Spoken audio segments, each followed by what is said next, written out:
The President.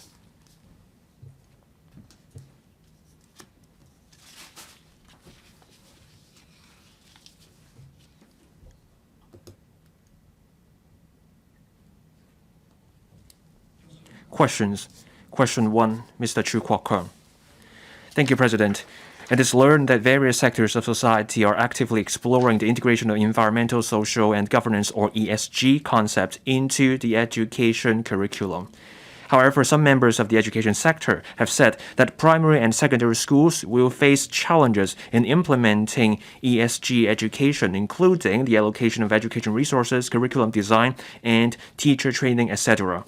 In this connection, will the government inform this council, first, of the specific policies and measures in place to promote ESG education, and whether it will incorporate ESG concepts into the curricula of primary, secondary schools and kindergartens and start relevant teacher training? If so, of the details. If not, the reasons for that. Second, whether it will work with various sectors of society and learn from overseas experience to promote the innovation and development of ESG education so as to achieve the best use of resources. If so, of the details. If not, the reasons for that. And third, whether it will include the performance of schools in teaching ESG in the performance indicators for Hong Kong schools and take the performance of schools in teaching ESG into account when evaluating their performance, as well as ensure that education institutions at various levels are provided with enough resources and support in implementing ESG education. If so, of the details. If not, the reasons for that. Undersecretary for Education. President, in kindergarten, primary, and secondary education, concepts and proper values about environmental education, social responsibility, and principles of governance, etc., are embedded in different learning areas, subjects, as well as moral, civic, and national education in accordance with students' learning and progression and development needs. Enabling these students to learn the concepts and values in basic education. Post-secondary institutions also offer a range of degree programs related to these aspects, such as sustainable development, green finance, for students who wish to develop in these areas. Our reply to Mr. CHU Kwok-keung's question is as follows on the first and second part. At the kindergarten stage, schools nurture in children the values and attitude to respect, appreciate, and cherish the environment and nature through learning activities with real-life themes. At the primary level, students are taught in general studies, environmental conservation and resource saving, effects of climate change on people, and individuals' responsibilities in environmental conservation. At the junior secondary level, the subject of citizenship, economics, and society helps students understand social systems and how they work, and realize the significance of the rule of law and public order. In geography, topics such as sustainable development, energy, ecological conservation, and climate change are covered. Both subjects cover the learning elements of nurturing among students the commitment to contributing to our country and society in environmental conservation. As for science education at the junior secondary level, the curriculum content covers fossil fuels, alternative energy sources, saving energy, and balance of carbon dioxide and oxygen in nature. At the senior secondary level, topics taught in biology include biodiversity, conservation of ecosystem, and global environmental issues such as acid rain. The curriculum of business, accounting, and financial studies covers topics of business management functions, business ethics, and social responsibilities. The learning elements there include how business ethics and social responsibilities affect business decisions. As for the subject of citizenship and social development, the topic on the roles and responsibilities of the business sector in promoting environmental conservation is covered. In addition, some applied learning courses such as innovation and entrepreneurship and AI in business include learning elements about innovation and sustainable development, as well as ethics, sustainability, and responsibility.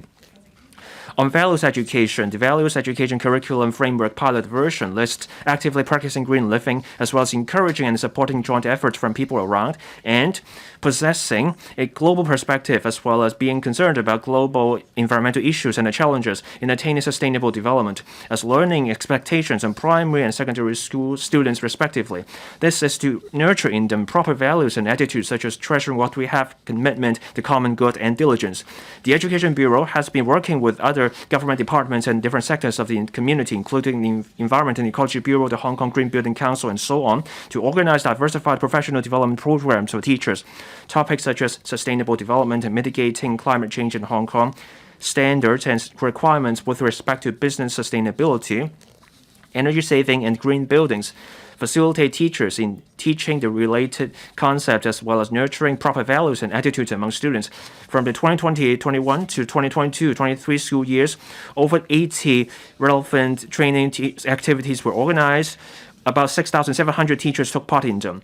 To support learning and teaching in schools, we continue to develop different resources, including worksheets, live event examples, and educational multimedia resources, and upload them onto the EDB website for teachers' reference and deployment. In addition, we have organized a range of student activities, for instance, slogan and poster design competitions, online quizzes, and online courses to help them see the rationale and the importance of sustainable development as well as enrich their learning experiences. The EDB has always adopted a multi-pronged and coordinated approach to help students pick up the concepts and knowledge about care for the environment and society as well as governance structures and principles, etc., within and beyond the classroom in a progressive manner, and to nurture proper values and attitudes among them, such as care for others, commitment, responsibility, diligence, being grateful and treasuring what we have, as well as practicing green living.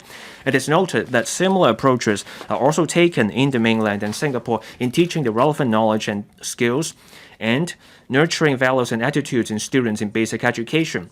While curriculum development is an ongoing process, the EDB will constantly review the secondary, primary, and kindergarten curricula and look at the global trends of curriculum development to adapt our curricula to the times so as to meet students' learning needs.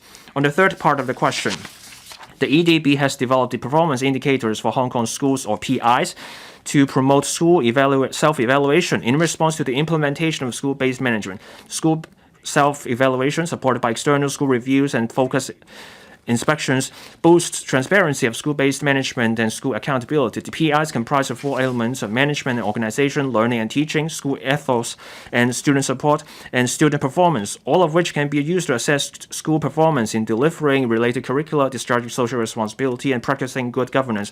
The domains are intertwined and interact with each other. Among them, the indicators under the domain of management and organization assess whether school management and professional leadership have fostered learning and teaching and student development so as to promote students' whole person development. The indicators under the domain of learning and teaching cover the school performance in implementing the curricula recommended by the Curriculum Development Council for various key learning areas at the primary and secondary levels, including the concepts and positive values about environmental education, social responsibility, and principles of governance, etc. The indicators under the domain of student ethos and student support measure the school effectiveness in the arrangement of learning experiences and provision of support measures in accordance with students' development and learning needs, and the school performance in collaborating with parents and external organizations. As for the domain of student performance, apart from stressing students' learning attitude and moral character, the indicators of this domain also cover students' academic and non-academic performances. The EDB will update the PIs in a timely manner when needed to promote schools' continuous improvement so as to enhance the effectiveness of school governance and student learning. Thank you, President. Mr. CHU Kwok-keung. Thank you, President. In many places, including China, Taiwan, and Japan, at the government level and other levels, they have goals regarding ESG education. But over here in Hong Kong, ESG education is simply a bunch of elements incorporated in the curriculum. There's a lack of long-term planning or plan. We don't have specialized teacher training in this area. Many teachers struggle to make sense of ESG. So will there be a timetable or development strategy for us to catch up? Undersecretary. Thank you, President. I thank the member for his follow-up question. As I said in my main reply, the Education Bureau adopts a multi-pronged and coordinated approach. There is learning inside and outside the classroom. There are different subjects. There are teaching resources. There is also teacher training. We also do student activities such as all life-wide learning activities.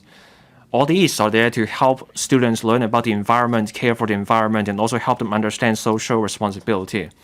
Now, on governance principles and the related knowledge, they are incorporated into various subjects.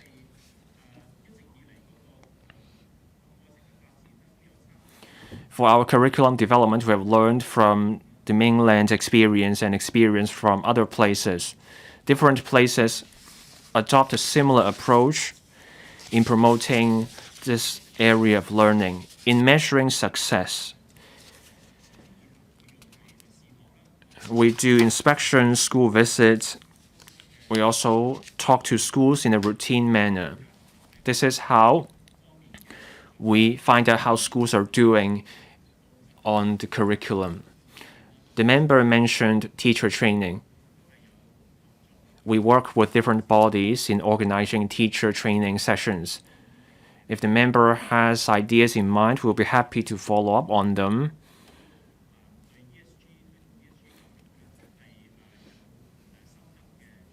So that if bodies have experience in ESG training, we'll be happy to see if we can work with them on the training. Reverend Peter Kun, President. Now, most eligible ESG courses are offered by professional institutes. They are short-term courses or for in-service practitioners. Many courses have yet to be recognized under the qualifications framework. So what will the government do to improve the QF recognition or accreditation for ESG courses? Undersecretary. Thank you, President. I thank the member for his question. Now, on the accreditation under the QF,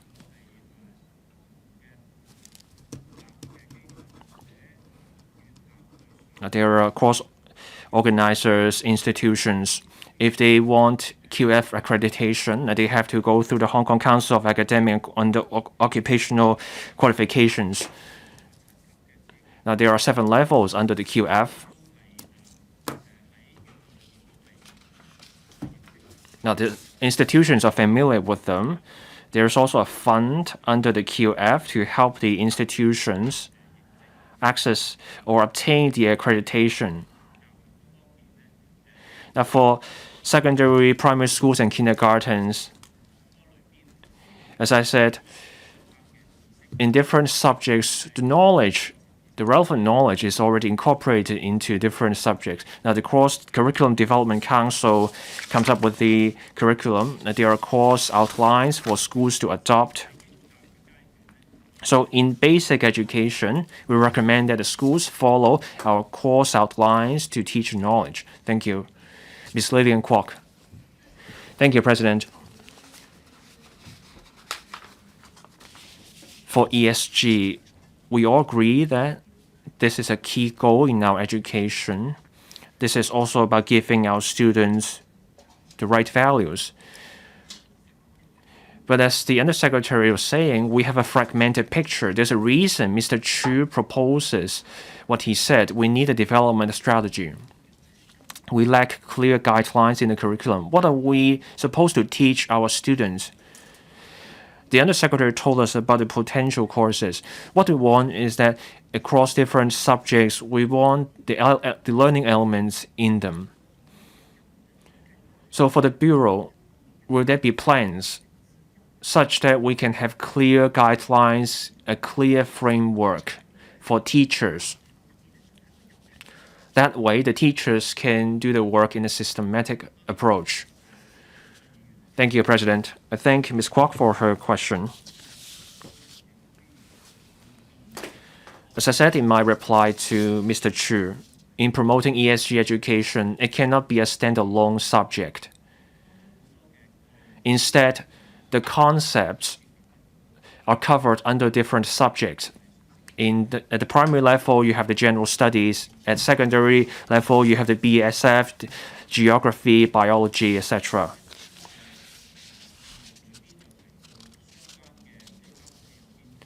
Climate change, resources under ESG are covered under various subjects. Public governance is another area. These concepts are covered under various existing subjects at schools. And we have the citizenship and economics subject on a trial basis. The relevant elements are also in the subject, and we have stepped up the work. Now, not every school teaches the subject at this moment, but I am confident that as there's more awareness of this area, we will have different kinds of teacher training. More than 6,000 teachers have taken part in the relevant training over the last 3 years, so that's a large number. We will continue to take forward the work, and we will arrange student activities to deepen students' understanding of this area. Mrs. Regina Ip. President,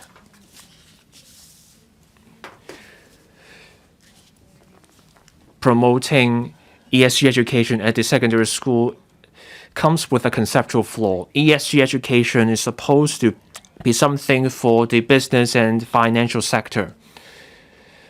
Teaching students about environmental conservation is supposed to be about sustainable development goals instead. In the 1980s, the United Nations proposed the concept of sustainable development goals. Among these goals,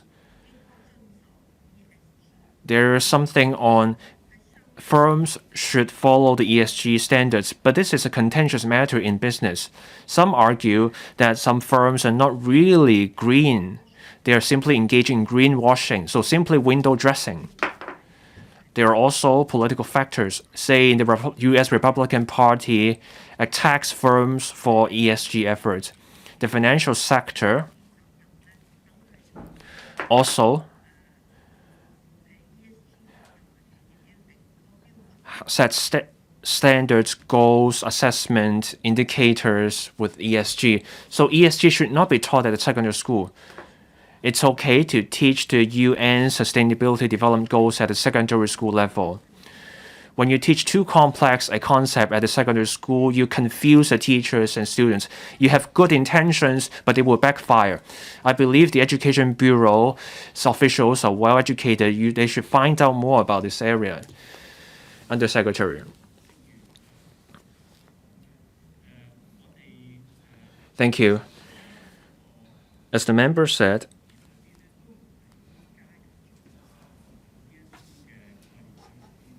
we're not adding the ESG concept into the subjects. In my main reply, I set out that in different subjects, we have environmental education covering sustainable development. We have the relevant concept covered by the existing subject at school. We note the member's comment. At the secondary school levels, there's learning of the Sustainability Development Goals, or SDGs.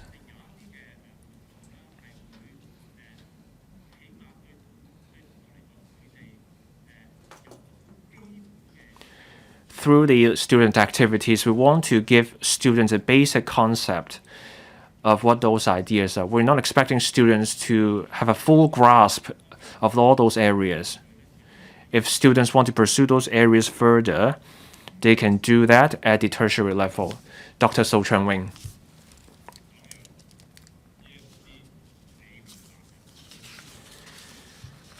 Now, if ESG is incorporated in the secondary and primary school education, they will fall under the citizenship and social development subject, or they will become part of other subjects. So my question is, if this goes ahead, given the limited lesson time, and you also want to have an enriched curriculum, how would the government strike a balance? That with the citizenship and social development, we are already incorporating national studies and development of the school, so we already have a lot in the curriculum. The ESG concepts are good, but once you get too wide a scope and you don't dig deep enough, how would it work out? Undersecretary. Thank you, President. I thank the member for his question. I agree with him.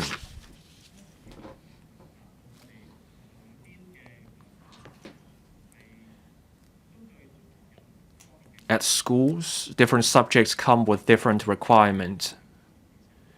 There's a subject, citizenship and social development. It's a new subject at secondary 5. In the senior secondary school curriculum, we have reviewed the subjects.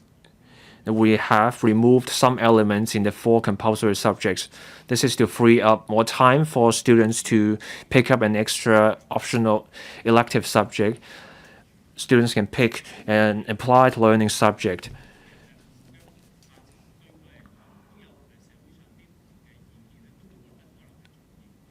Now, there are different views in the community about which subjects are important. We need different kinds of talent in the community. Say we want innovation and development, so we want to focus on STEAM education. There's also a need for Chinese history education, education about the constitution, the basic law, etc. And we also care about students' well-being and mental health. So we need to strike a balance at schools. Now, there are content worth learning about, but we cannot put all of them in the curriculum. Now, at this senior secondary level, students can pick some subjects. They can choose optional subjects. They don't need to cover everything. In basic education, there is basic education on the environment and values. We want students to have a basic concept of these values and knowledge. So that's why in the moral civics subjects, there is mention of these concepts. Question to the Honorable YIU Pak-leung. Thank you, President. There are views pointing out that the 1,444 historic buildings in Hong Kong, which have been graded by the Antiquities Advisory Board, are precious tourism resources, but quite a number of government-owned monuments are not being put to good use at present, and some of them are even fenced off. Take the facade of the old mental hospital at High Street as an example. This monument is of monumental early Baroque architectural style, featuring a wide arched veranda, as well as rusticated granite blocks at the lower level, but it has been locked up. In this connection, will the government inform this council, 1, of the number of graded historic buildings owned by the government, and among them, the number of those which can be opened for public visit, the criteria based on which the government decides to open such historic buildings for public visit. 2, of the reasons why the veranda at the facade is not open for public visit, whether the authorities will consider opening up the veranda to make it another landmark in the Central and Western District that attracts check-ins on social media. And 3, apart from the existing revitalizing historic buildings through partnership scheme, whether the authorities have plans to comprehensively examine the tourism potential of government-owned monuments from the perspective of tourism development values, to opening up for public visit more monuments which are of viewing and historic values, conveniently accessible by transport and easy to manage, thereby promoting heritage, culture, and historic tourism in Hong Kong. If so, of the details, if not the reasons for that. The development for Secretary. The development of heritage tourism involves different purviews, including policies on tourism, as well as usage and promotion of declared monuments and historic buildings, etc. After consultation with the Cultural, Sports and Tourism Bureau and other relevant departments, the reply to the 3 parts of the questions are as follows. 1. As of June 2023, a total of 276 government-owned historic building structures have been accorded Grade 1, Grade 2, or Grade 3 status, while 70 declared monuments are under government ownership. Among these 340-plus government-owned historic buildings, over 200 are open to the public through appropriate arrangements having regard to their actual circumstances, including museums or exhibition spaces, and the historic buildings operated by non-profit-making organizations under the Revitalizing Historic Buildings Through Partnership scheme of the Development Bureau. Some are currently used as government department operation. For example, the former Kowloon British School in Tsim Sha Tsui now houses the Antiquities and Monuments Office. The former Peak School now houses the Victoria Peak Fire Station. And the Hong Kong Observatory in Tsim Sha Tsui now houses its headquarters, etc.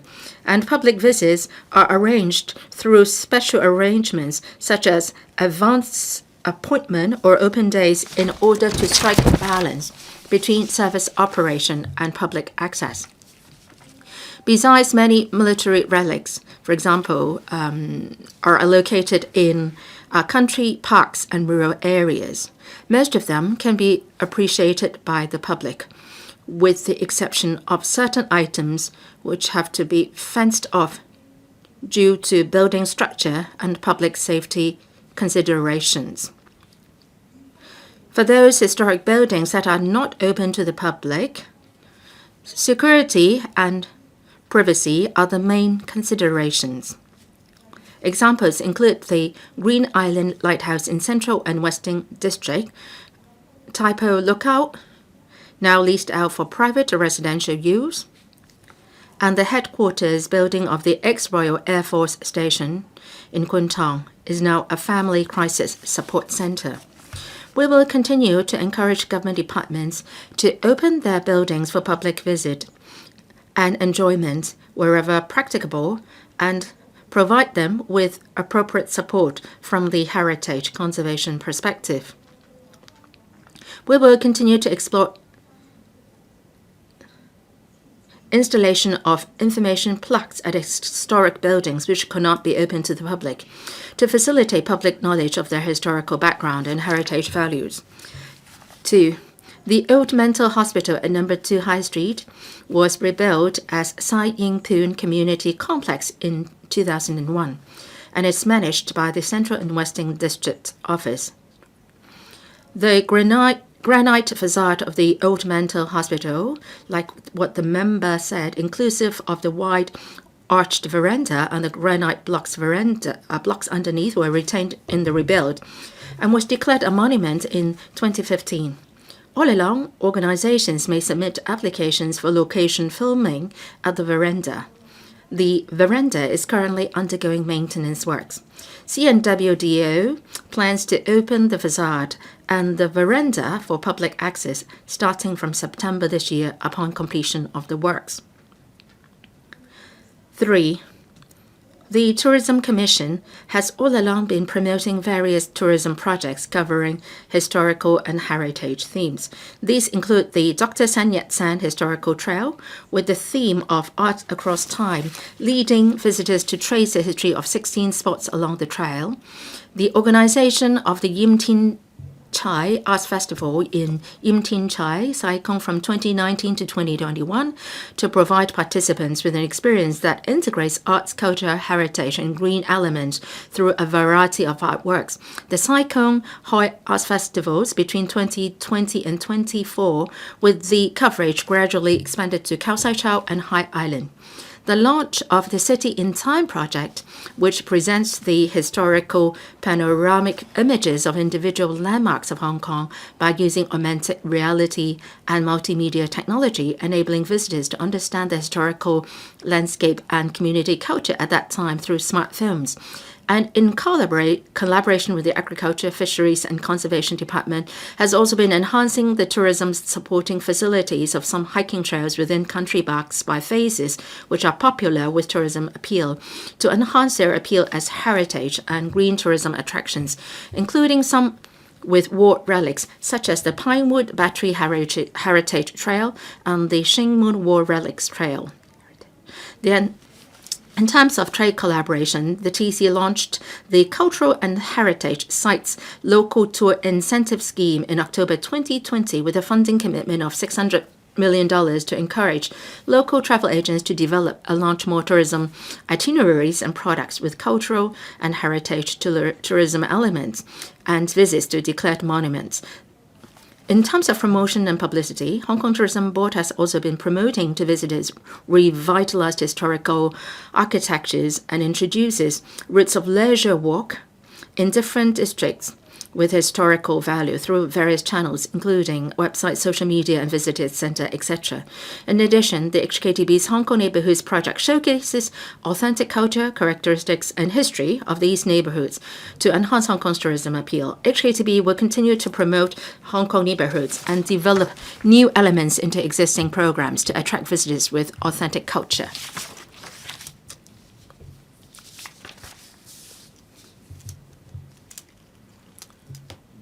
Mr. YIU Pak-leung. Thank you, President. Secretary, heritage items are precious resources in tourism. For the granite facade at High Street, it is so unique, it's so beautiful This is a beautiful veranda, and I believe electrical members and many members of the public have not visited the site. But all along, this site has been an attraction for tourists and local people, or some of them even take their wedding photos there. Now, it has been fenced off by a gate. People are not allowed to go into the veranda. Well, the place is very safe, and it is a community complex.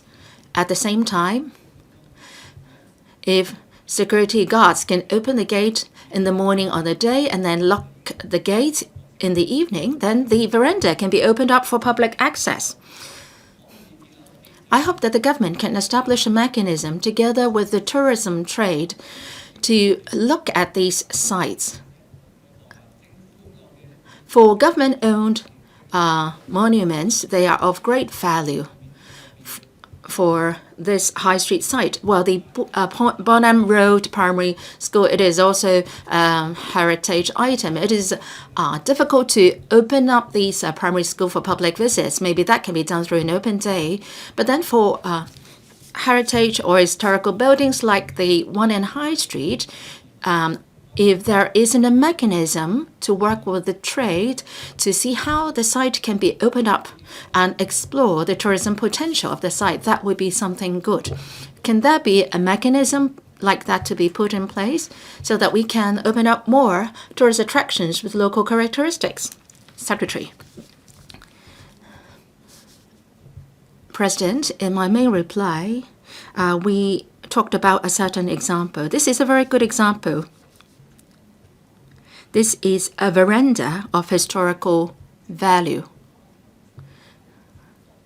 Some government departments tend to be rather conservative. If it is opened up, it might attract a lot of visitors and it will affect the preservation work and speed up the wear and tear process. And this time, the HAD has thought out of the box, since there is a community complex there already and somebody is already managing it, so they are willing to take walk an extra mile to manage the veranda and open up for public access. Well, in the past, an appointment can be made to have film shooting there. Now, once we've gained experience from the opening up, we are more than happy to communicate further with the tourism trade. Now, we talk about some 340 plus government-owned historic buildings. Over 200 of them are open to the public. In other words, 130 or so are not yet open up for public access. Now, of them, close to 100 are being used. Say, for example, they are used for as offices or service buildings, and only a minor percentage, around 30, are not being put to use. So we are happy to take a look at the list of 130 buildings and look at them together with the tourism trade to see which ones are of higher tourism value, and we will encourage the departments to open them up. We are more than happy to do that. Mr. Robert Lee. To tourists, opening up heritage and historical buildings for their viewing is just a first step. Well, what matters more is that there are guided tours provided so that they can have a deeper understanding of their historical buildings. I would like to understand that for the 200 historic buildings opened up by the government, how many of them come with guided tours? And for these guided tours, can they be booked by travel agents in advance so that travel agents can plan better historical tourism programs for their visitors?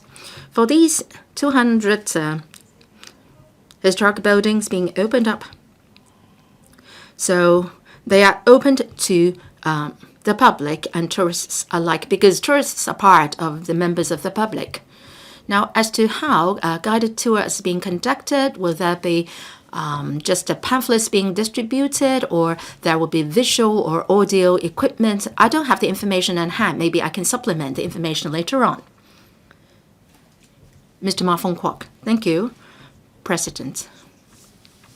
I have visited the websites of the AAB and AMO to look at the information of historic buildings in Hong Kong. Well, the impression that I get is not much information is being provided. Well, some of the information is only provided in English. Well, like what Mr. Yu said, these are precious tourism resources. Even for private historical buildings, the government should talk to the owners to add more photos to the website. Even if the sites are not opened up in full, can there be partial opening? There are a total of 1,444 historic buildings in Hong Kong. Many tourists and also local people would like to take photos there. If we can fully utilize them, then there will be 1,444 more sites for people to have check-in and take photos. Now, the CSTB is the Policy Bureau for Promoting Tourism. Would you consider whether the buildings are open up or not to provide some information counters at the sites for the public and tourists to understand more about the historical buildings? Who will take the question? Perhaps I will answer from my perspective first. Now, if we can use multimedia to introduce our historic buildings, that would be good. Actually, we are embarking on such initiatives already. Say, for example, there are a number of historic buildings near the Hong Kong University. We are using visual equipment and aid to help introduce the sites. People don't have to visit the sites. They can actually go on a tour on the website of these sites. As for information plaques, whether it's Mr. Yu, and other members have also reminded us that even if the buildings are not open up, we can put up more information plaques. Now, according to our statistics, outside the historic buildings, there are information plaques put up. Well, all monuments come with information plaques. And for graded historic buildings, we have worked on over 50 projects already, i.e. with information plaques put up outside the sites. We would deploy more resources, and we would look forward to the help of the trade to help us with the work. So everybody can chip in. Now, member mentioned about private historic buildings. Can these be opened up as well for public access? For our historical building preservation policies, we would try to strike a balance between respecting private ownership of historic buildings and opening up these sites for public access. Normally, we would encourage the private owners to open up the sites. Now, sometimes we may ask them to do so proactively.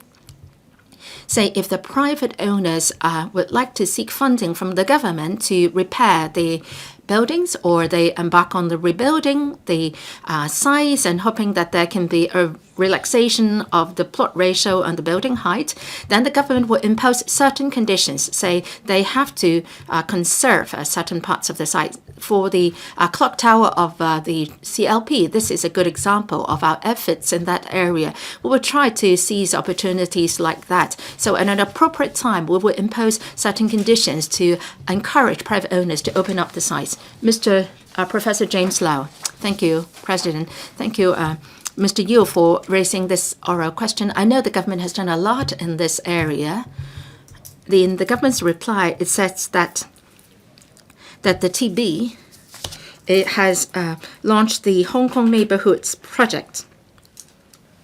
There is a website for that project, and I found that the word culture appears many times, but the term history is scarcely found on the website. I know that the government has done a lot in grading the historical buildings, but then a lot of buildings are not being graded.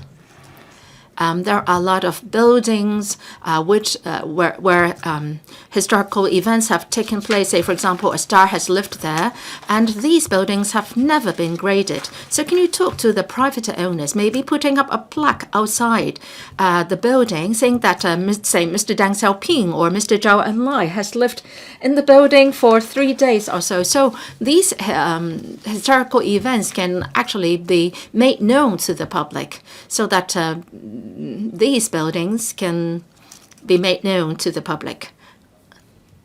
Thank you. Secretary.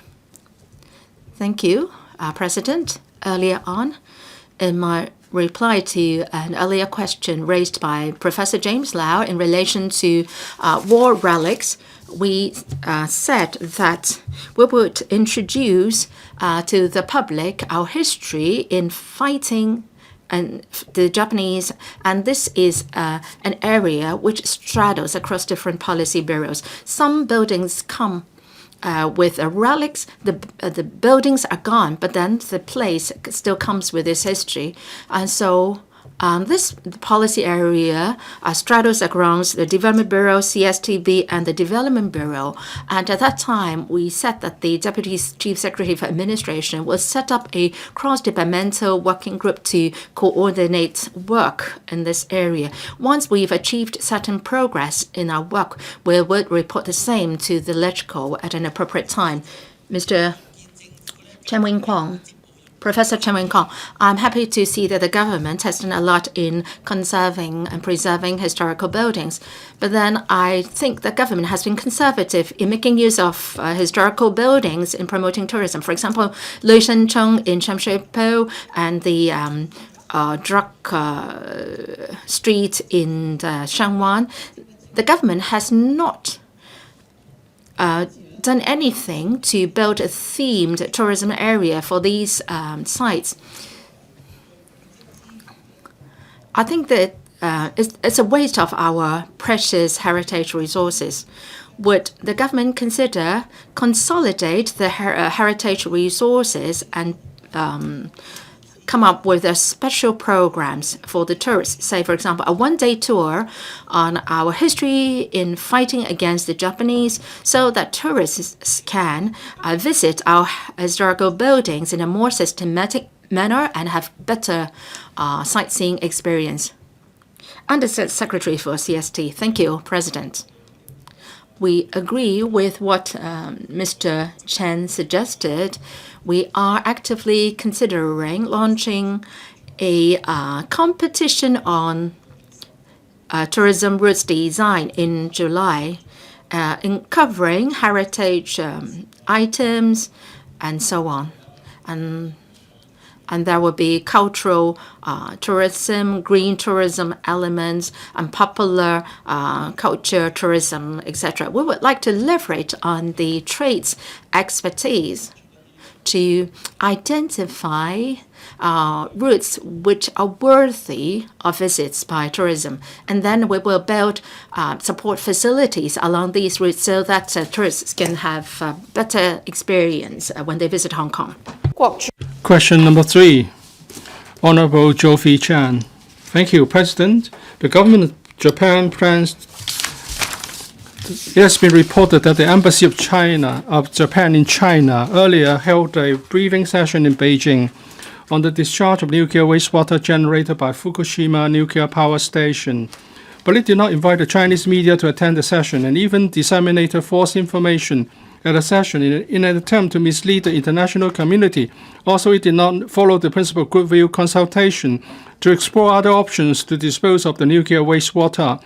There are views that the government should formulate the most stringent precautionary measures in response to the discharge plan. In this connection, will the government inform this council, 1, whether it has assessed the immediate impact and level of risk posed by the discharge plan to food safety and public health in Hong Kong, and of the measures in place to enhance the public's understanding of the plan and its risk to their own health. 2, apart from aquatic products, whether the government impose import control on processed food regardless of their place of origin, made from fresh food from Fukushima and its neighboring areas, extend the scope of radiological testing on imported Japanese food products, and require all processed food imported from Japan to be accompanied by radiation certificates and pass the relevant tests.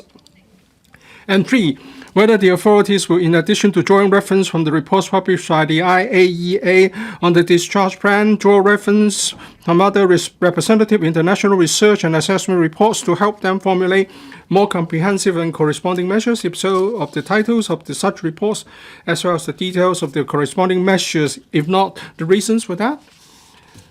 Secretary for Environment and Ecology.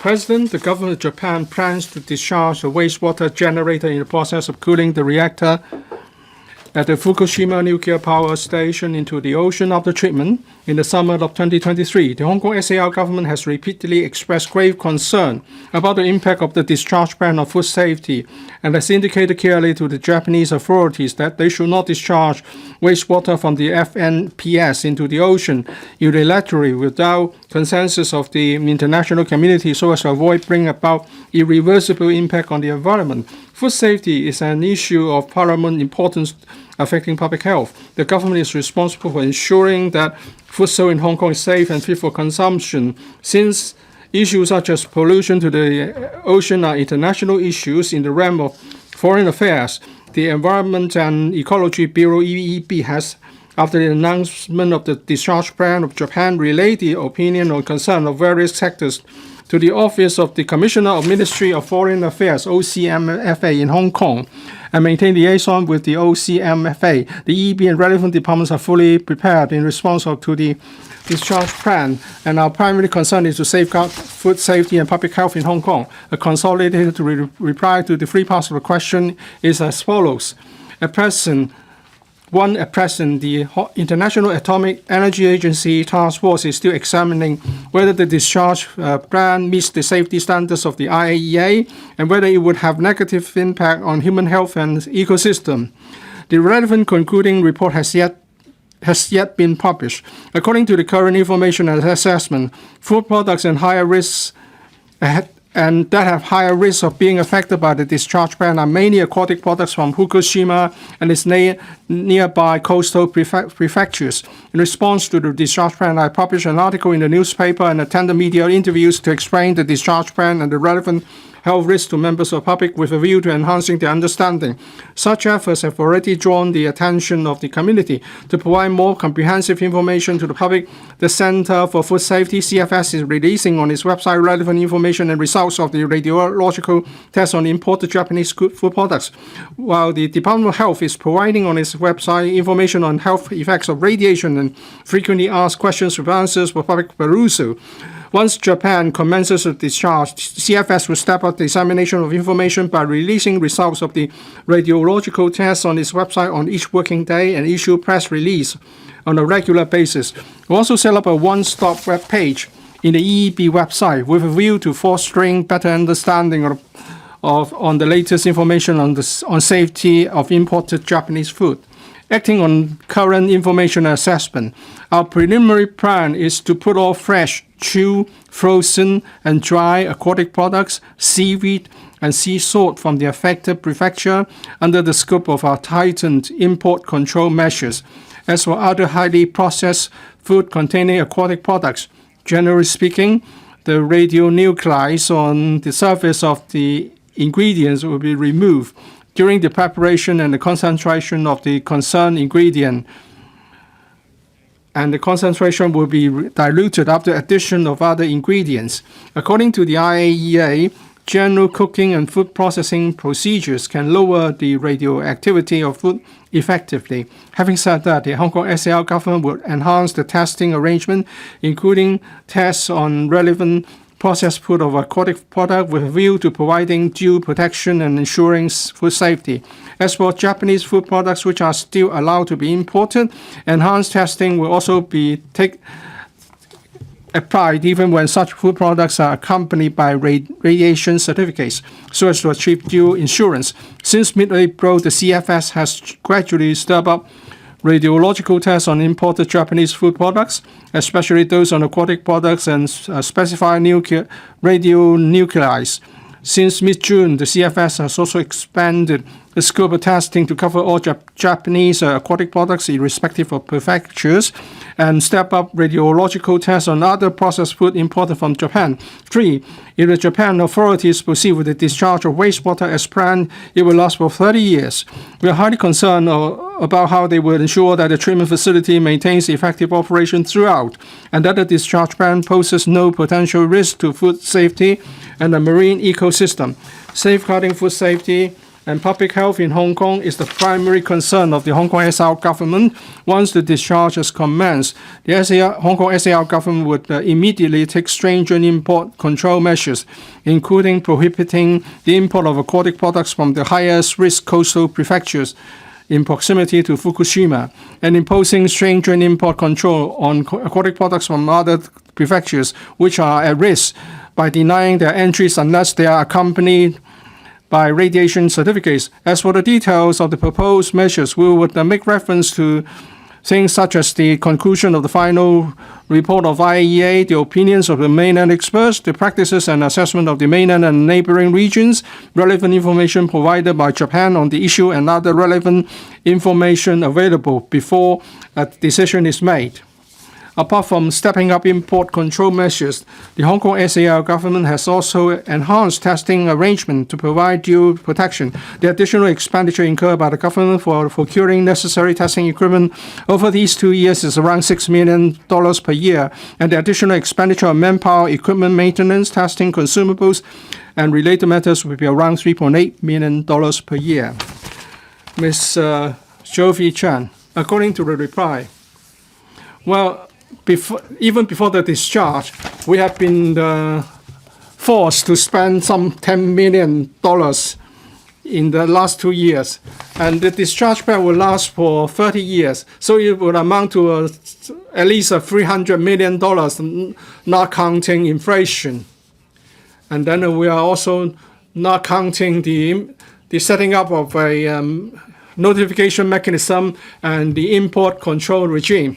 We are the second largest destination of imported Japanese food, a total of $12 billion. So we do have a say, we do have the bargaining power to ask for more. The mainland is also going to prohibit the importation of aquatic products from Tokyo and another 10 prefectures. But we are only going to do the same for 5 prefectures, so we are relatively less stringent. Are we going to go for safety first and tighten up the relevant requirements? At present, for 5 prefectures in Japan, we are imposing import control, but not on aquatic products. But we cover the vegetables, dairy products, fresh meat, etc. So for these 5 prefectures was covered because in 2011 the Fukushima nuclear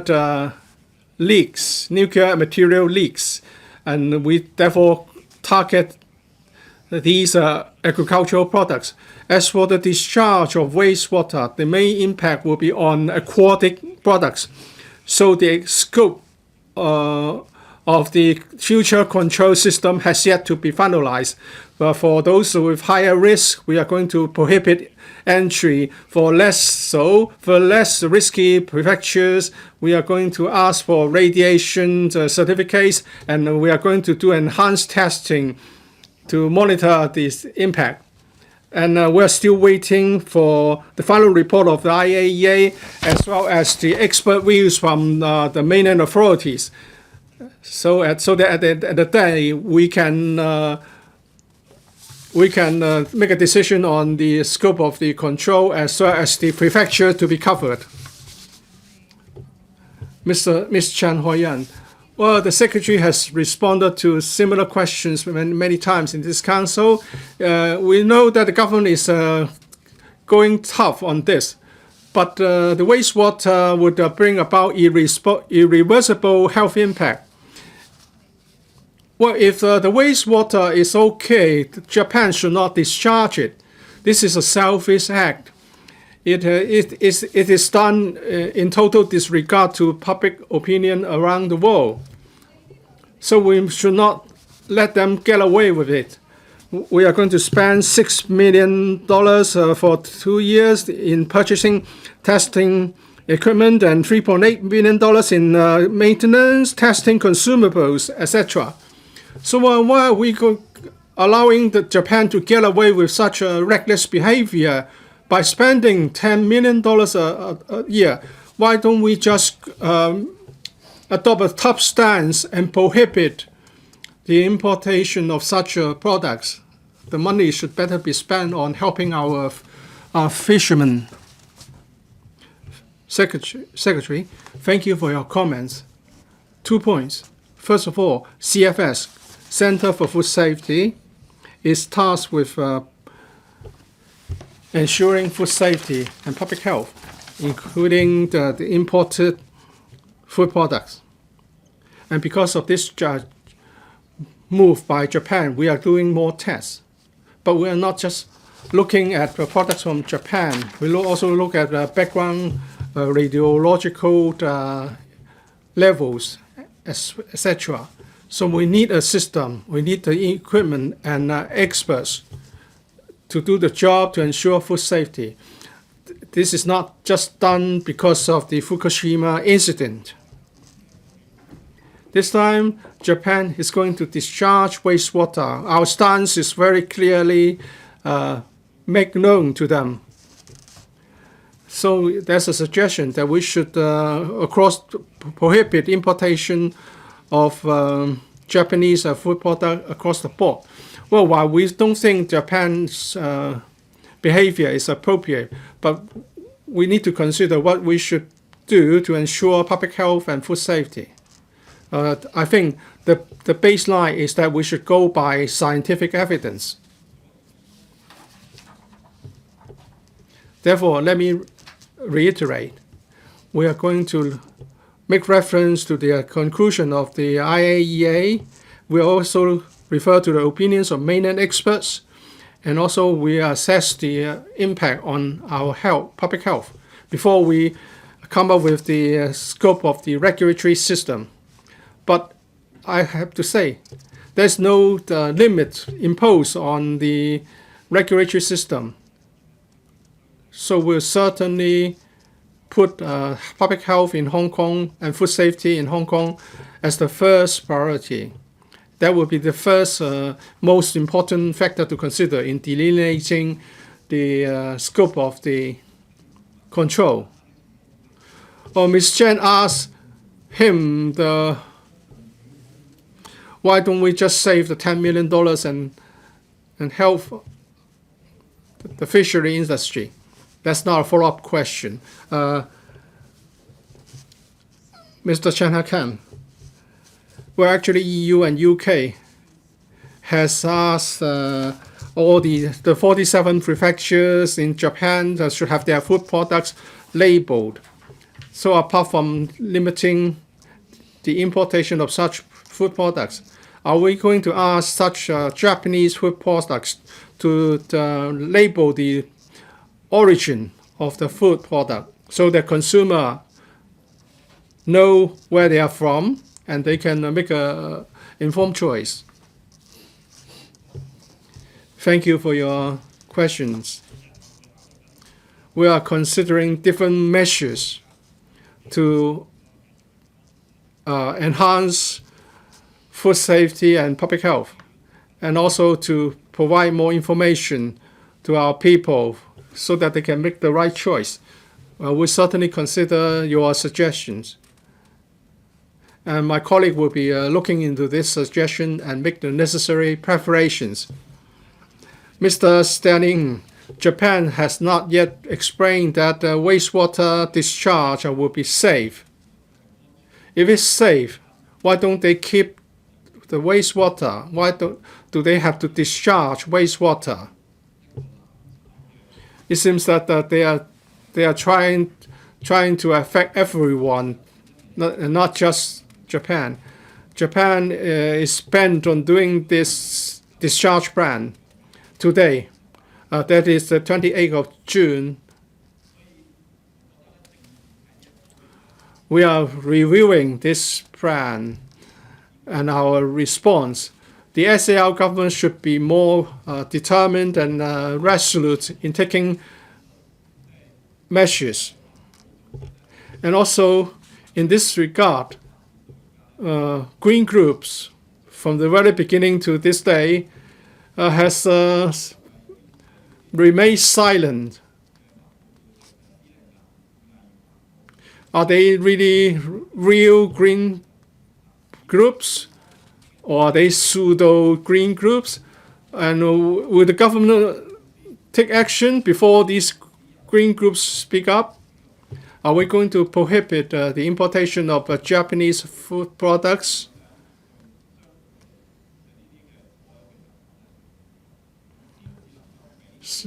I think we should ban all imports of Japanese food products.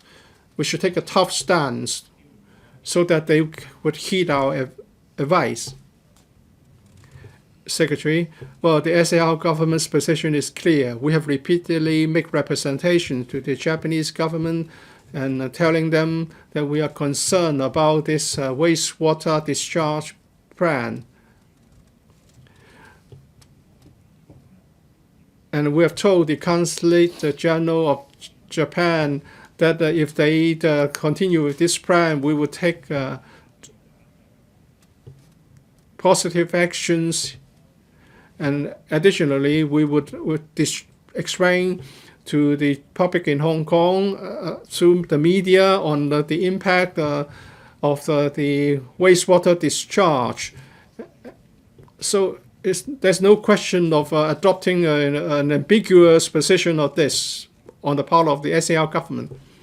But we are considering the scope of the regulatory system to be introduced and the depth to be covered. Here we're talking about an issue of food safety and also public health attitude. So we need to adopt scientific attitude. We are waiting for the IAEA's final report as well as the assessment of mainland experts. Well, I think this is a responsible attitude because we are talking about a scientific problem. Mr. Agent Ho, we asked a similar question of food safety from Japan.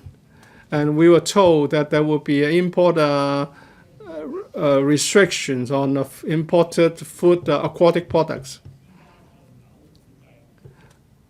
I think conducting stringent tests on imported Japanese food products would, of course, enhance people's confidence, but that would add to the cost and inflation in Hong Kong.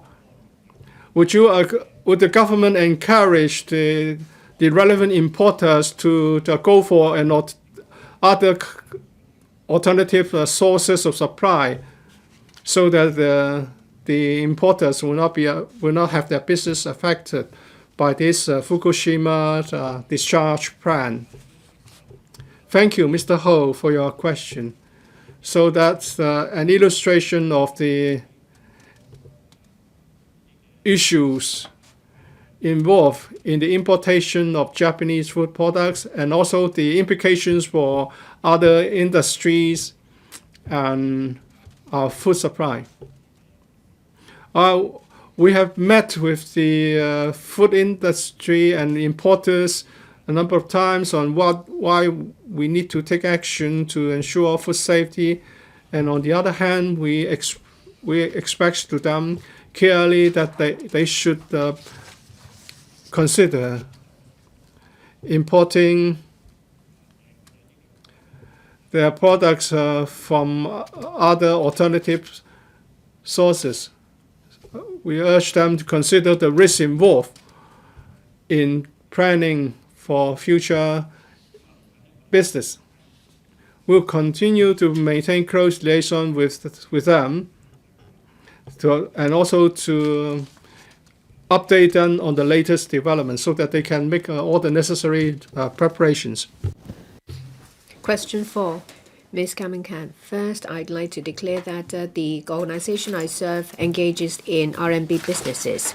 President, Hong Kong has unique advantages under the one country, two systems and serves as a bridge linking the mainland and the rest of the world.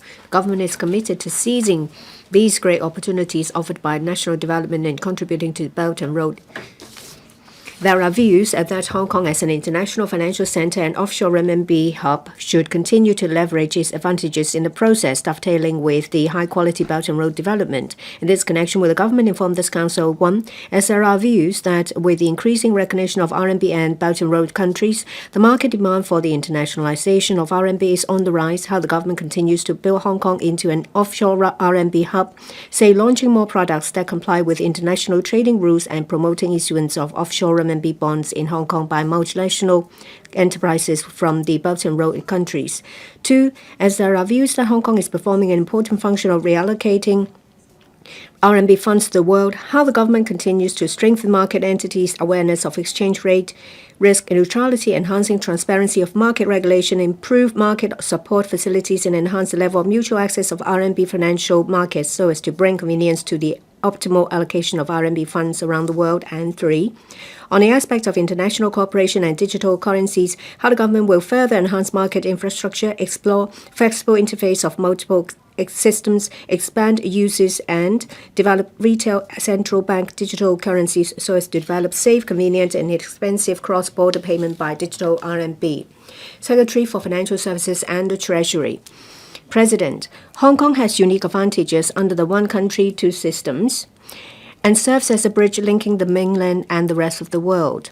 The government is committed to seizing these great opportunities offered by the national development and contributing to Belt and Road Initiative with quality financial services. In consultation with the Hong Kong MA, the Monetary Authority, my reply to the question raised by Ms. Khan is as follows.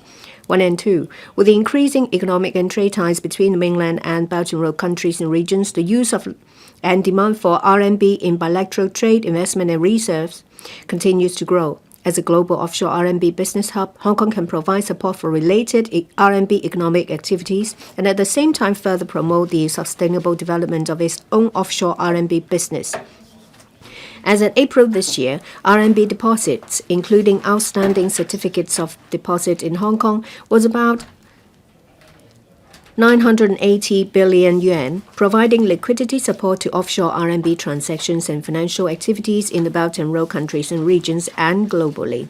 Statistics of SWIFT, that is Society for Worldwide Interbank Financial Telecommunications, also indicate that about 75% of global offshore RMB payments are processed in Hong Kong.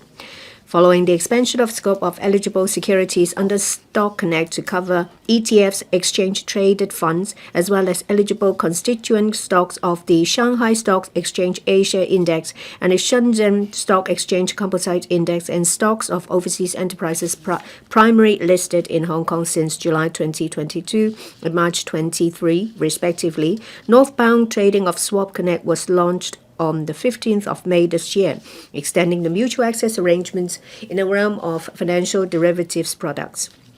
This provides a convenient and secure channel for offshore investors holding onshore bonds to trade interest rate stock products in the mainland via a connection between the infrastructure institutions in the two places.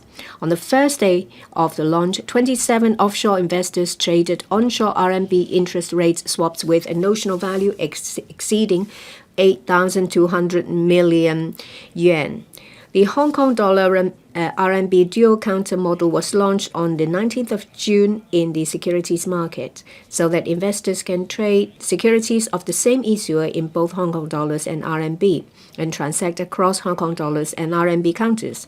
24 listed company stocks are designated as dual counter securities by the Hong Kong EX, accounting for about 40% of the daily turnover for equity securities. The operation of the model has been smooth after the launch. Hong Kong EX will continue to closely communicate with the trade to assist relevant parties to get familiar with the trading and clearing processes. At the same time, we're collaborating with the mainland with a view to setting up RMB securities trading counter under the southbound trading of Stock Connect promptly. Looking ahead, the government and regulators will continue to explore with mainland authorities various proposals on expansion of mutual market access and enriching the product choices, including the provision of more diversified risk management tools such as launching mainland government bond futures in Hong Kong. Besides, we also actively promote the issuance of more offshore renminbi bonds in Hong Kong. Last year, the issuance of offshore renminbi bonds, including certificates of deposit here, reached 330 billion yuan, increasing by more than 100% compared to 2021. Earlier this month, we successfully issued green bonds worth about $6 billion under the government green bond program, including renminbi tranches of 15 billion yuan with a new 10-year tenor. These help extend the offshore renminbi yield curve and enrich offshore renminbi product offerings. 3. The government is committed to promoting the development of central bank digital currency, CBDC, on wholesale level with the concerted efforts of Digital Currency Institute of the People's Bank of China, PBOC, the Hong Kong MA, the Bank of Thailand, the Central Bank of United Arab Emirates, and the Bank for International Settlements in Innovation Hub Hong Kong in Hong Kong. The mBridge project, the multiple central bank digital currency bridge, went beyond experimentation and entered into the pilot phase in the third quarter last year. The Hong Kong MA and other members of the team will continue to work towards developing the mBridge platform into a minimum viable product and ultimately a production-ready system. On retail level, the Hong Kong MA is making preparation and laying the foundation for the possible implementation of e-Hong Kong dollars under a three-rail approach. The work under Rail 1 is in good progress. As regards Rail 2, the Hong Kong MA announced the commencement of the e-Hong Kong dollar pilot scheme in May this year and will conduct a series of pilots in close collaboration with various stakeholders to examine the use cases as well as implementation and design issues relating to e-Hong Kong dollars. The Digital Currency Institute of the PBOC and the Hong Kong MA are also exploring the use of CNY in cross-boundary payments. The first phase of technical testing completed in December 2020. The second phase of technical testing commenced in July 2022, involving more banks in Hong Kong and the use of faster payment system to top up eCNY wallets, thus allowing residents to use eCNY wallets more conveniently in the future. We'll continue to make good use of Hong Kong's distinctive strength as an international financial center and a global offshore renminbi business hub with a view to contributing to the Belt and Road Initiative. Ms. Kan. President, there are two figures mentioned in the main reply. One is the renminbi deposit of 980 billion yuan. Well, that is the amount about a decade ago. And the second figure is the 330 billion renminbi, which is an increase by about 100%. That includes certificates of deposit. But I don't see any initiatives to encourage Belt and Road countries to issue renminbi bonds here. But I'd like to talk about financial infrastructure. In the main reply, there is little mention in this regard. There are views from the trade saying that the Hong Kong financial infrastructure, especially when it comes to custody and central clearance, there needs to be more further improvement. Say, for example, for CMU, as well as the OTCC, that is the centralized clearance for derivative products. If they are not enhanced, this will affect our management of risk in a diversified rate. I would like to hear from the Secretary.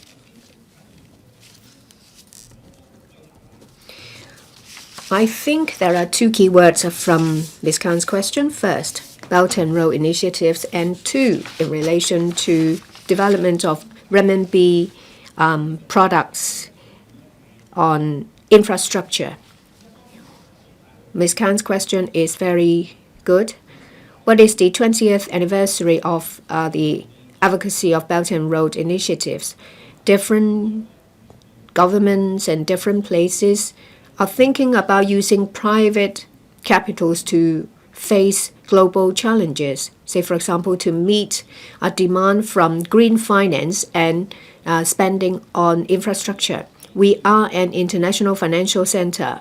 When it comes to allocation, financing, and arrangements for private funds, we are very experienced, so we can leverage on our advantage to meet the needs from Belt and Road countries. On the different ways, there are different options. First, bond issuance. As I said, well, we have been a bond issuance center for Asian institutions. We have been the top at the top when it comes to this regard. And we have a similar ranking regarding green financing or green bonds. So we can leverage on this. The Shenzhen and Hainan provincial government issue green bonds here in Hong Kong. We'll continue our work in this regard. Apart from bonds, and there is another option to use private funds. That is securitization of infrastructural projects. A lot of Belt and Road countries are just starting their infrastructure projects. So in the second quarter of this year, through the Mortgage Corporation, we have launched a pilot scheme to issue about 400 to 4.5 billion US dollars for financing and securitization using infrastructure projects. When it comes to allocation and arranging our funds and including private funds, in October there is a carbon market started by the Hong Kong EX. We want to encourage more users to use this platform to engage in carbon trading. Apart from financing and securitization, as well as market transaction, we also work on risk management. Sometimes private funds don't participate by way of equity or bonds, but they engage in new financial products. Our country has actually launched 4 new products. There is this insurance-linked security. Well, for Belt and Road countries, they are prone to natural disasters, so they have the potential to issue catastrophe products and to offset the risk brought by global warming. So, the Hong Kong Mortgage Corporation has pilot scheme in the pipeline. In relation to CMU, yes, it is a platform for custody. There is room for improvement. Under the leadership of Chief Secretary, there is a committee working in this area to position CMU as a pioneer and a leader in the clearance platform. We're working on different improvement initiatives. As soon as we have any update, we will give you the information. Dr. Wendy Hong, thank you. Well, Asia accounts for about a quarter of the amount of large-scale products. But when it comes to pricing of commodities, we're not working as well. So in order to change the situation, so we have to develop a market using Renminbi as the denomination for these commodities, where there are more cooperation in financial and trading terms with China and Middle Eastern countries. So more products are denominated in Renminbi. Renminbi is used as settlement or used in infrastructure. So there is international circulation ecosystem for Renminbi. Would you consider working with a Shanghai counterpart and develop Hong Kong as an outside market for crude oil and provide supporting services, use crude oil as a new product to promote internationalization of Renminbi?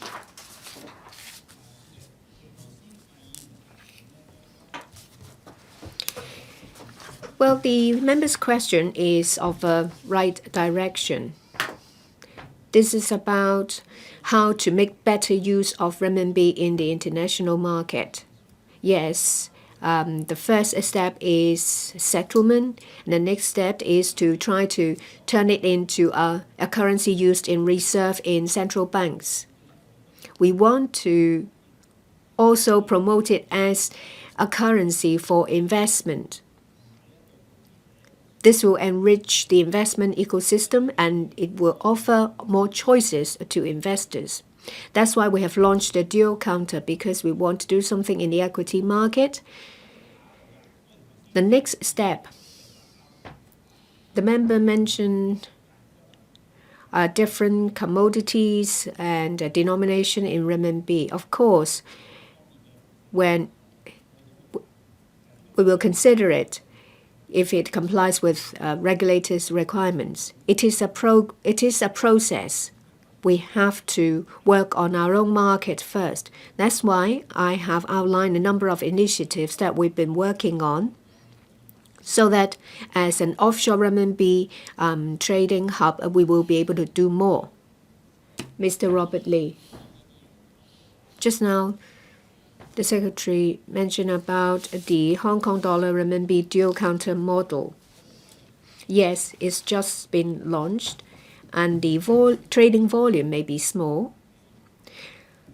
Hong Kong is an offshore renminbi trading hub. This is an important step and a great opportunity. So I'd like to ask, I understand that the administration will work hard, but can there be more promotion, publicity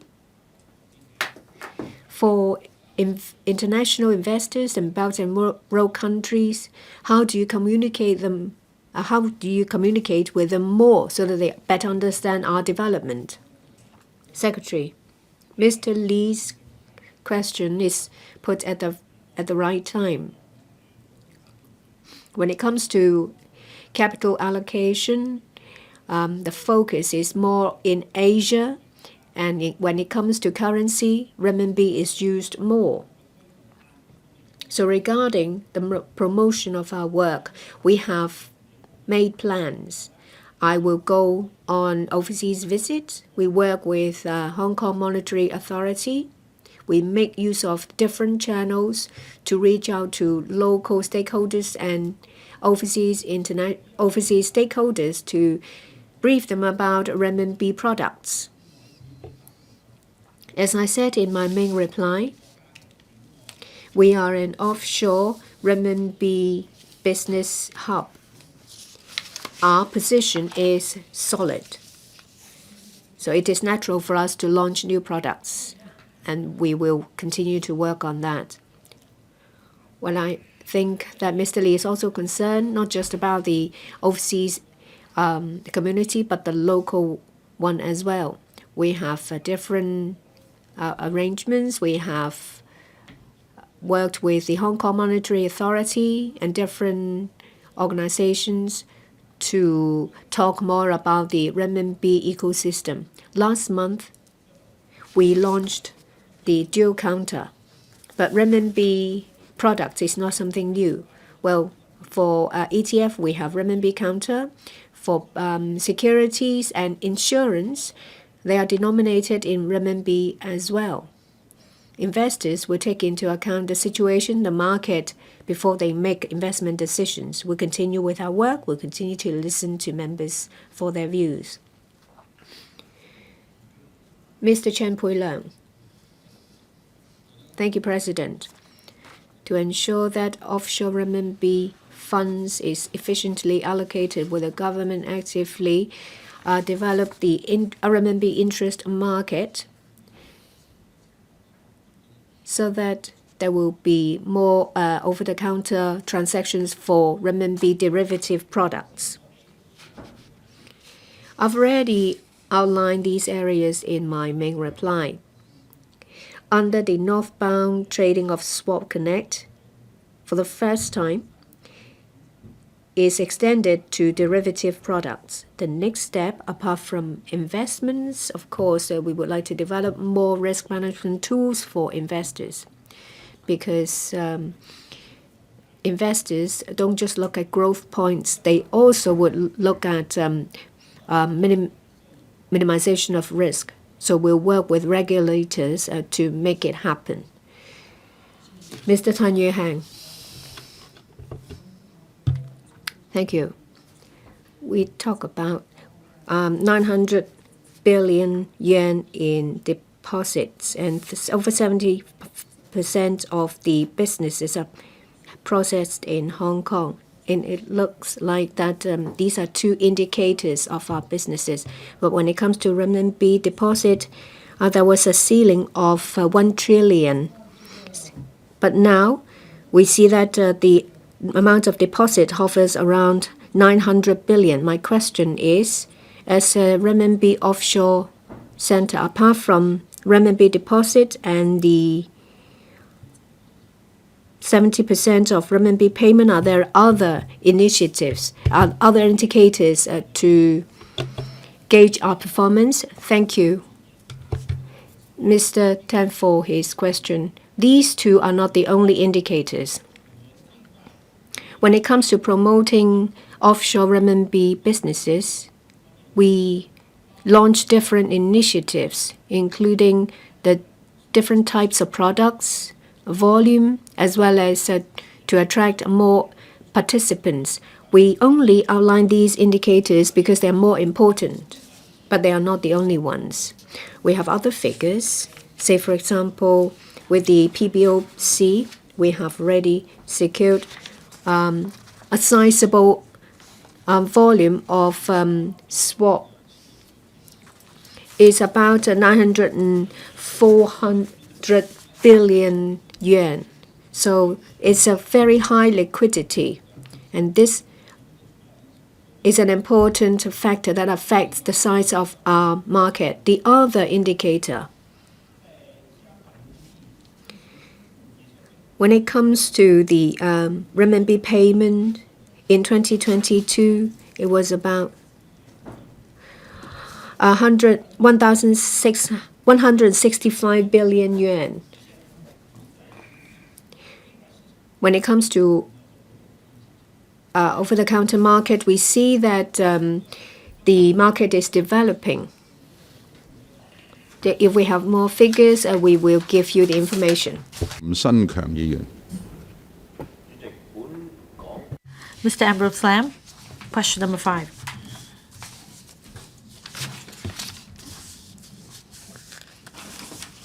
Sorry, Mr. President. In the first quarter of this year, Hong Kong recorded 8,886 deception cases, representing an increase of about 65% as compared to the same period last year, and accounting for more than 40% of the overall crime figure. Besides, last year, bank staff assisted in preventing 232 deception cases from happening, and the Anti-Deception Coordination Center also successfully intercepted defrauded money of more than $1.3 billion in 888 deception cases. On the other hand, the Hong Kong Monetary Authority will launch a platform for sharing information on corporate mule accounts among banks and encourage banks to enhance the adoption of RegTech and data analytics so as to expedite the detection of suspicious accounts, guard against account abuses, as well as prevent and combat deception cases. In this connection, will the government inform this council, 1, of the number of deception cases involving the accounts of 4 major banks, namely the HSBC, Bank of China, Standard Chartered Bank, and Hang Seng Bank, with defrauded money being $500,000 or above, and the total amount of defrauded money in the past year, and 2, whether the government or regulatory bodies can disclose to banks the personal data of all holders of bank accounts involved in deception cases and immediately terminate fund transfers to and from such bank accounts, as well as establish a database and a blacklist of account holders so as to prevent the persons involved in cases from opening a bank accounts again for deception, if not of the reasons for that. Secretary for Financial Services and the Treasury. Mr. President, Hong Kong has a robust anti-money laundering and counter-financing of terrorism regime. Banks conduct their customer due diligence, ongoing monitoring, and file suspicious transaction reports to the Joint Financial Intelligence Unit in accordance with relevant legislation, including the Anti-Money Laundering and Counter-Terrorist Financing Ordinance, Banking Ordinance, the Organized and Serious Crimes Ordinance, etc., and regulatory requirements. The Hong Kong Monetary Authority is responsible for providing guidance and supervising banks' compliance with legal and regulatory requirements and has worked closely with the Hong Kong police force and the banking industry through public-private partnerships to proactively detect and disrupt deception and other financial crimes. Regarding the various parts of the question, in consultation with the Hong Kong MA, the Security Bureau, and the police, my reply is as follows. 1. The Hong Kong MA and the Hong Kong Police Force do not maintain the number of deception cases and total amounts involved by individual banks. Under the current mechanism, regardless of scale, banks are required to monitor bank accounts continuously, particularly on identifying complex or unusual transactions.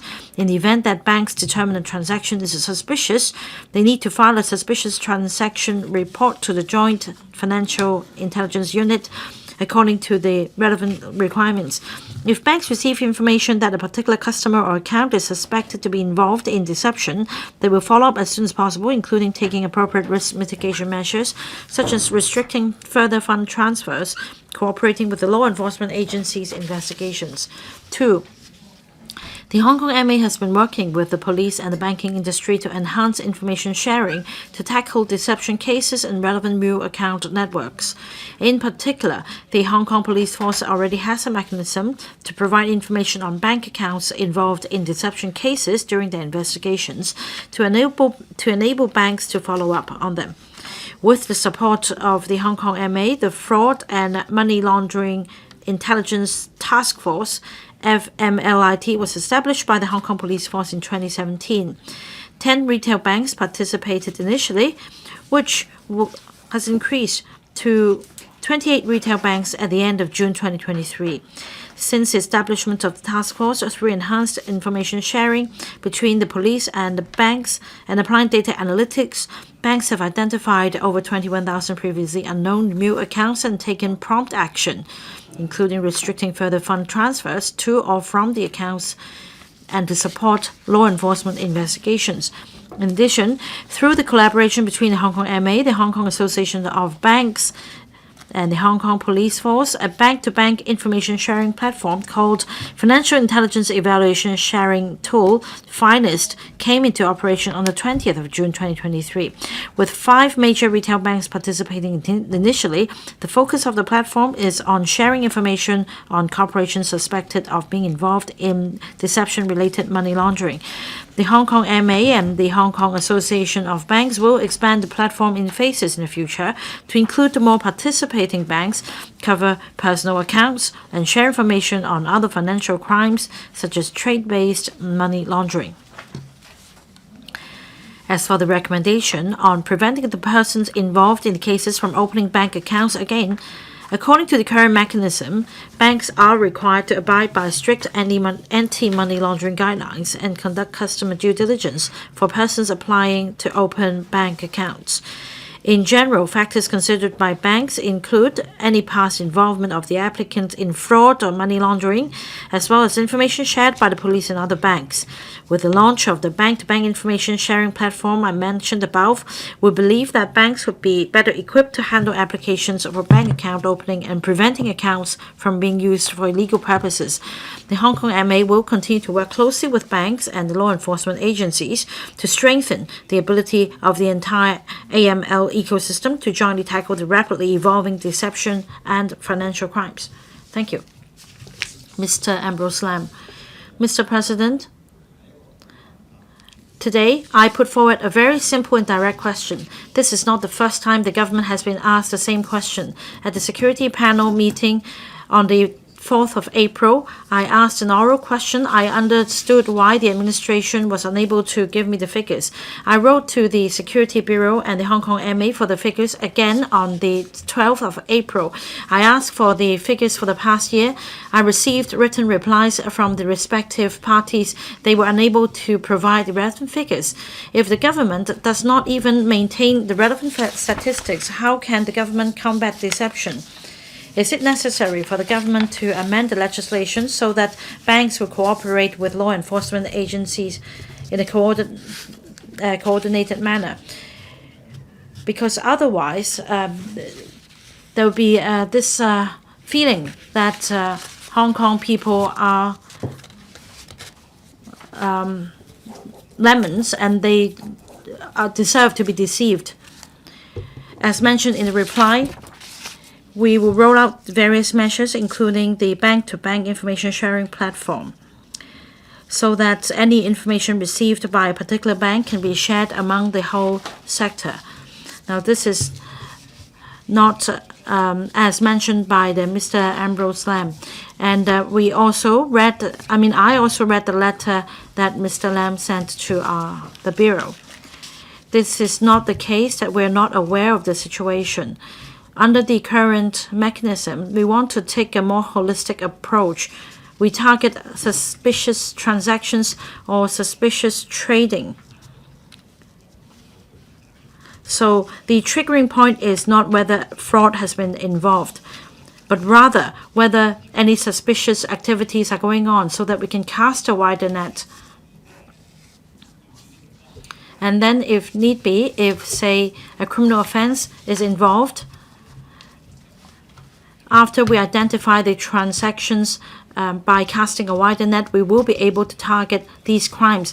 So it is not the case that we do not maintain statistics and therefore we are not aware of the situation. It is a different approach we're talking about. We start with the banking sector so that we can take a more comprehensive approach in taking law enforcement action. I emphasize that the government is not unaware of the situation. Our design of the mechanism is that we take it at a holistic level, so that we capture not only deception-related cases, but also other suspicious transactions.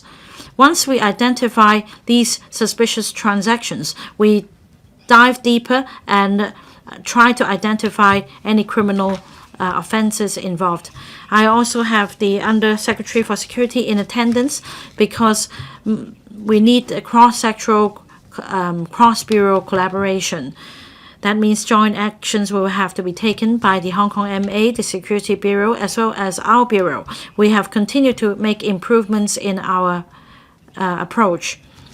Now, to answer Mr. Lam, the government has been very concerned about this issue. And in fact, we have done a lot. For example, in terms of tackling deception cases, if you just take a look at the number of cases we dealt with and the amounts involved, you will see that we have continued to strengthen our effort. For example, under the intelligence-led approach, in 2022, comparing to 2021, we identified 319% more of the suspicious transaction cases. As for cases in which the assets have been frozen, the number also increased by 113%. Now, more specifically, what have we done to tackle deception? We take a four-pronged approach. We work on the four major areas. Of course, the first prong is prevention. We take a preemptive approach. We raise the awareness of the public. So you will find lots of publicity in the streets. The police has a Scam Meter Plus app and a Scam Meter website to help members of the public identify cases of deception.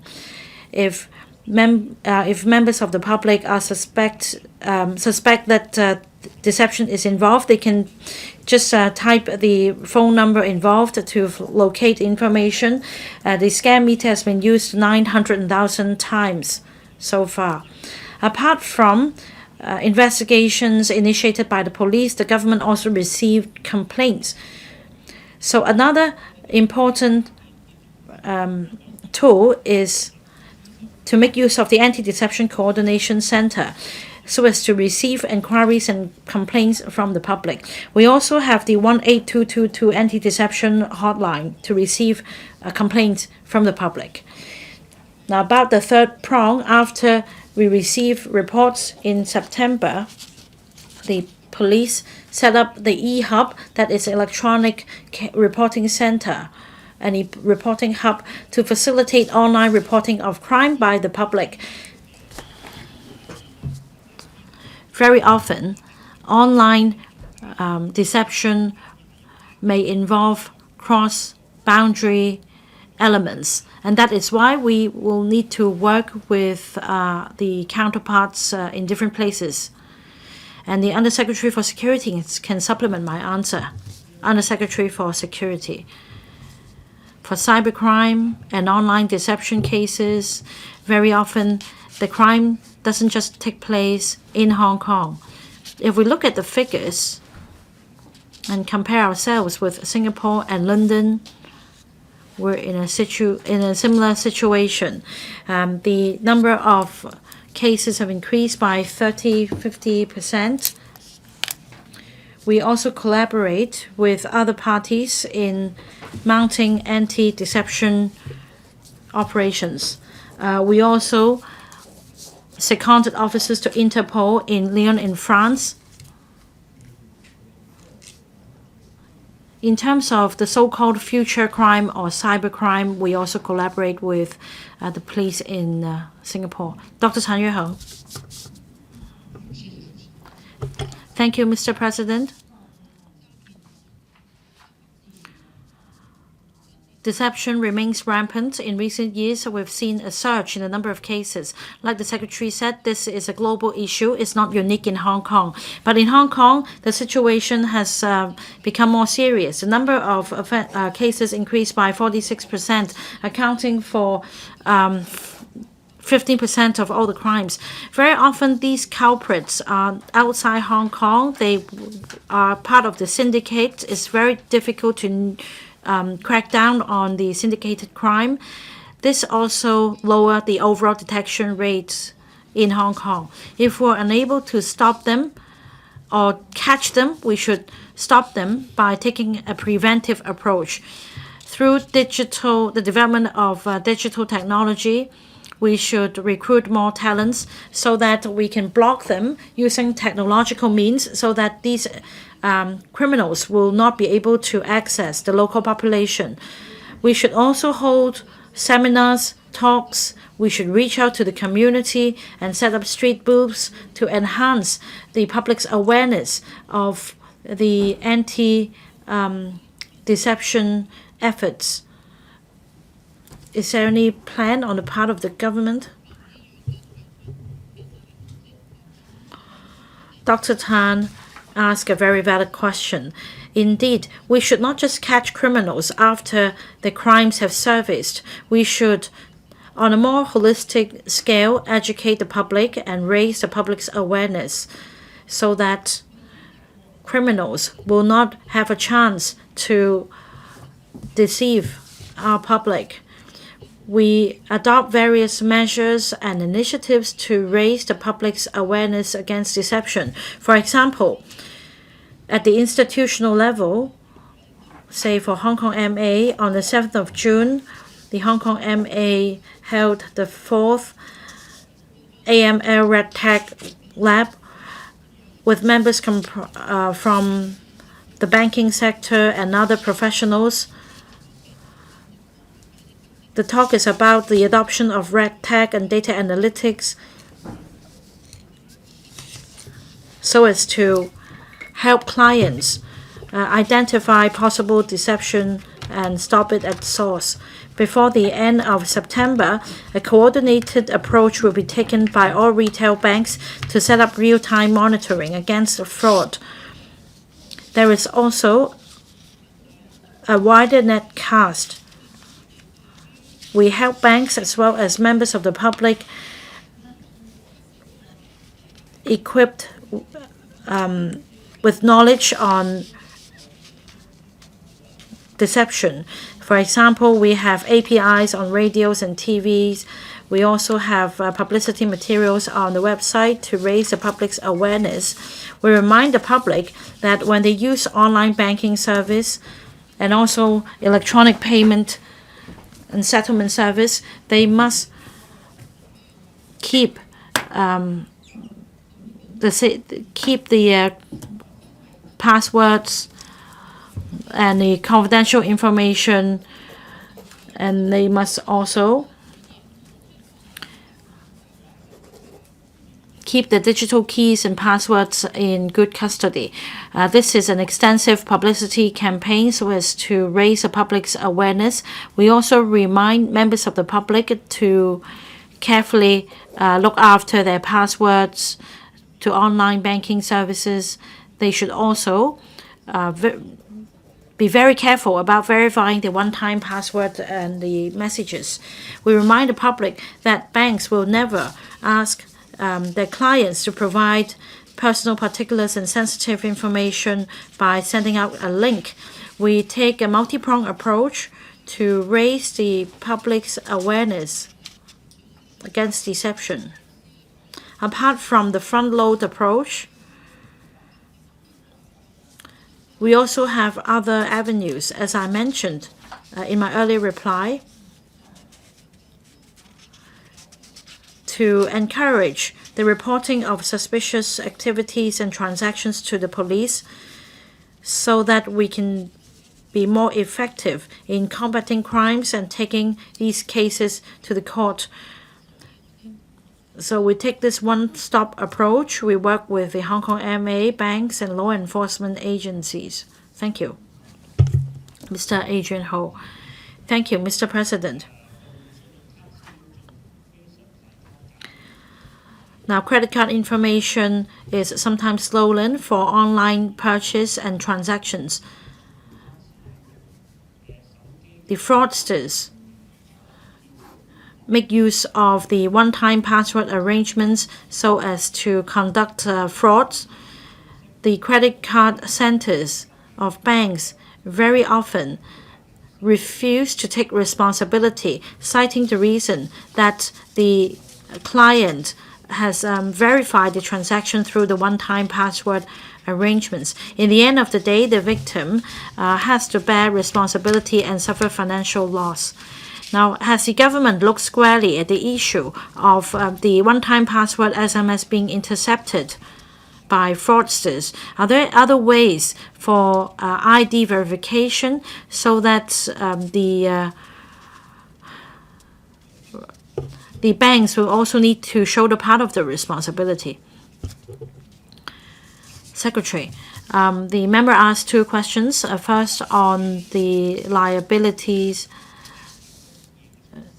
after the crime has taken place, and second, any enhancement measures to prevent such circumstances from arising.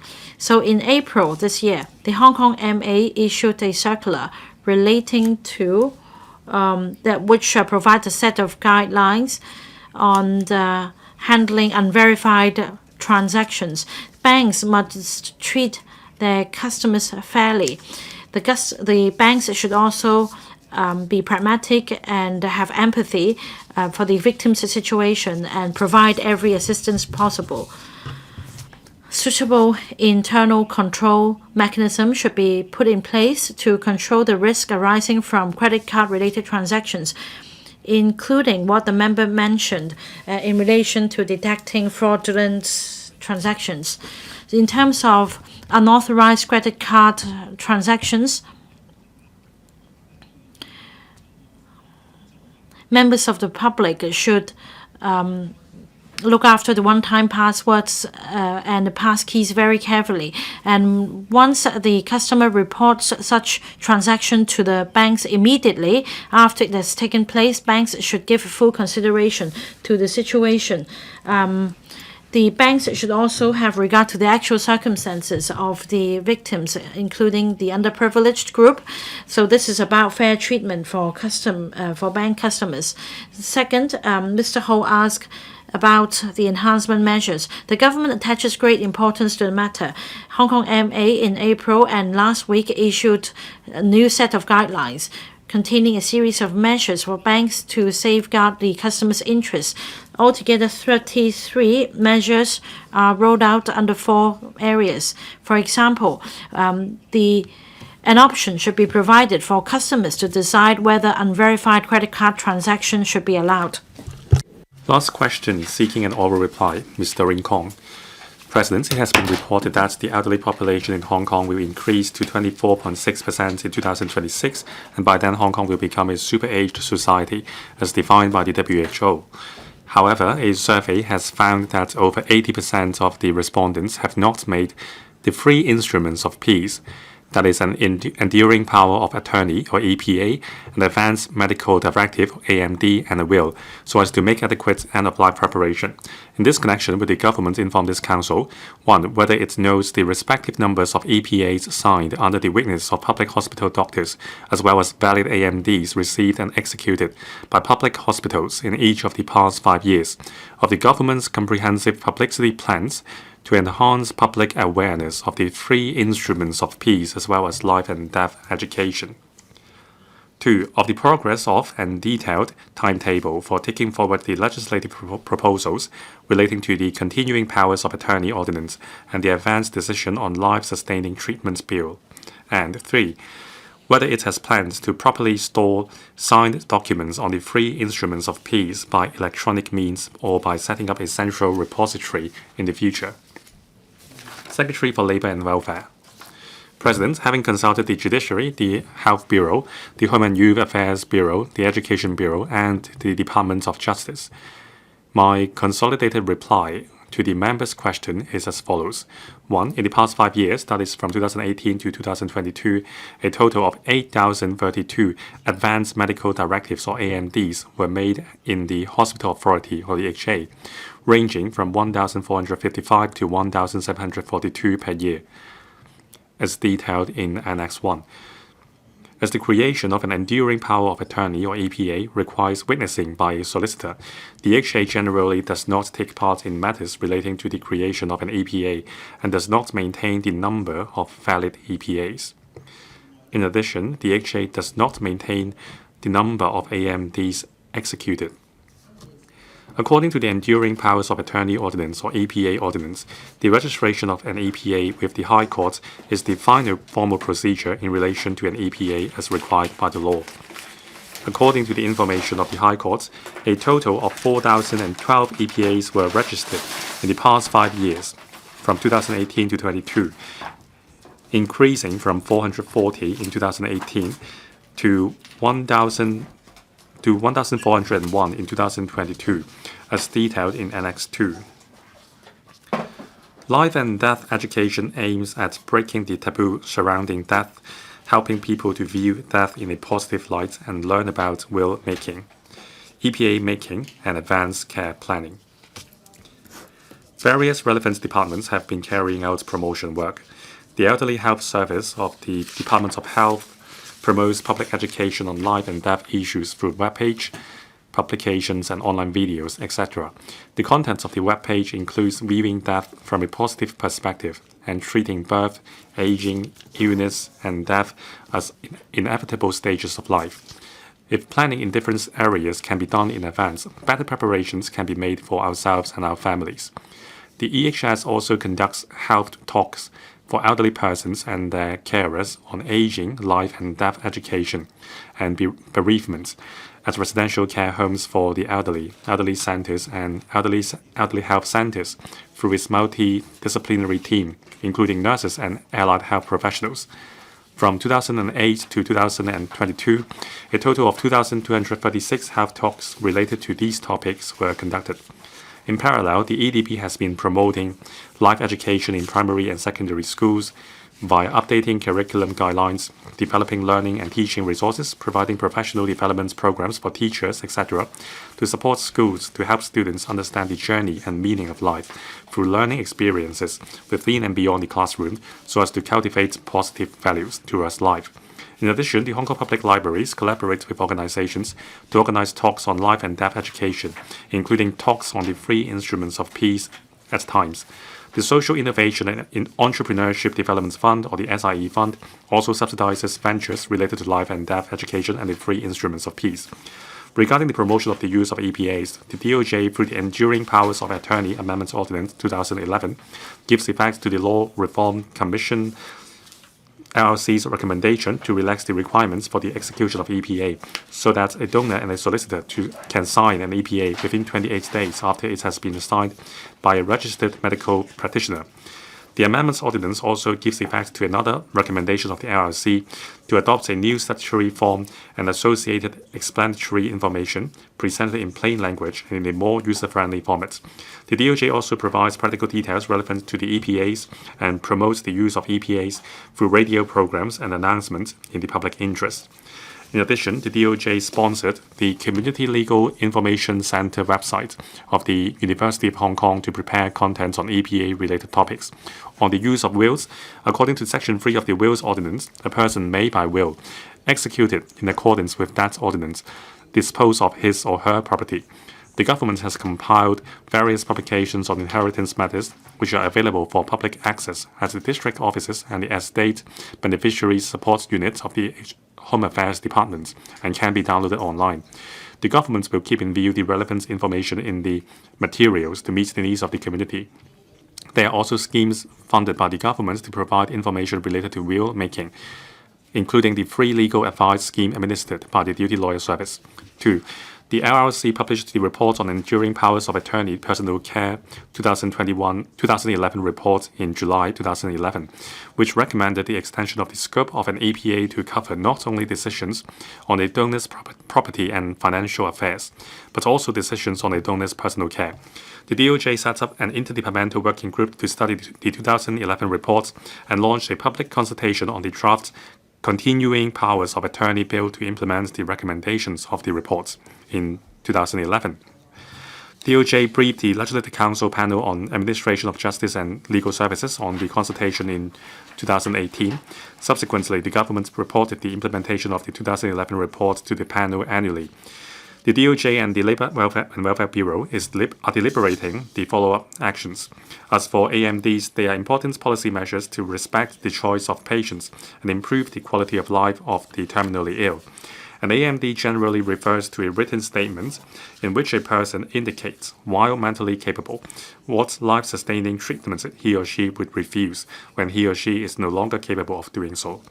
Subsequent to 2 rounds of public consultation in relation to the end-of-life care legislative proposals, the government is currently drafting the Advanced Decision on Life-Sustaining Treatments Bill, with a view to introducing the bill within 2023. The HHB consulted the Electrical Panel on Health Services on the legislative framework in May 2023. 3. We will review and explore the feasibility of providing e-services from time to time. As for AMDs, we will retain the principles as recommended in the public consultation report, including the concept of cautious making, AC revoking, in exploring the feasibility of using electronic means apart from using paper means to make, store, and revoke an AMD. Thank you, President. Ms. Doreen KONG. President, about the Central Repository for the Free Instruments of Peace, I applaud the government's promise for reviewing the feasibility of this. Now, the Central Repository will help protect the interests of the donors to ensure that they won't be changed. It will ensure that the will of the terminally ill is respected. Now, in Singapore, a Central Repository has been established for the public's use. It is secure and it is convenient. Does the government have a timetable to establish a central repository for the free instruments of peace? Secretary, President, on whether we allow e-storage of the free instruments of peace, as I've mentioned in the main reply, we would review the feasibility of providing e-services from time to time. Now, the main reply has stated our position on AMDs. Now, there is a lot of legislative work to do if we allow e-services for that. Now, it includes Wills Ordinance and also the other subsidiary legislation, including electronic trade ordinance and so on. So a lot of legislations will be involved. Dr. Dick Chi-yun. Thank you, President. Now, for Chinese, the end-of-life stage and death is a taboo. So life and death education is important to encourage elderly people and their family members to make preparation in advance to avoid disputes. Now, the three instruments of peace are very important. In terms of the figures, we only have 1,000 of EPAs signed. However, we have millions of elderly people in Hong Kong. 80% of them have not prepared for the end of life. So does it mean that the life and death education for elderly people is not effective? In the next 3 to 4 years, will the government adopt a more proactive measure to promote life and death education for elderly people so that they can prepare for their end of life more actively, including taking out the three instruments of peace? Thank you. Now, education and publicity needs time. It takes time to inculcate the message. Now, we are not just focusing on elderly people. In school, we also educate students on life and death. So we have a long-term plan. Now, whether one would set up the three instruments of peace, it is a choice to be made by the elderly person himself. Now, what we are doing is to educate the public on the benefits of the three instruments of peace for the person in question and the family. Professor Chairman Kwok, thank you. Now, in my interaction with patients, I find that the public is very used to the idea of three instruments of peace. Even young people would prepare in advance. Now, many people have the conception that they have to find a lawyer or a doctor to establish the three instruments of peace, and it is very costly in terms of money and time. So they were discouraged to do so. With the government's enhanced collaboration with medical organizations and community bodies to help and encourage grassroots people to take out the three instruments of peace, so that the end-of-life care choices made by the patients can be respected. Secretary, I thank Professor Chan for his suggestion. Where possible, we would reach out to the professional bodies, especially when this issue involves solicitors as well as doctors. So, like Professor Chan recommended, we would collaborate with these professions to offer help to the public.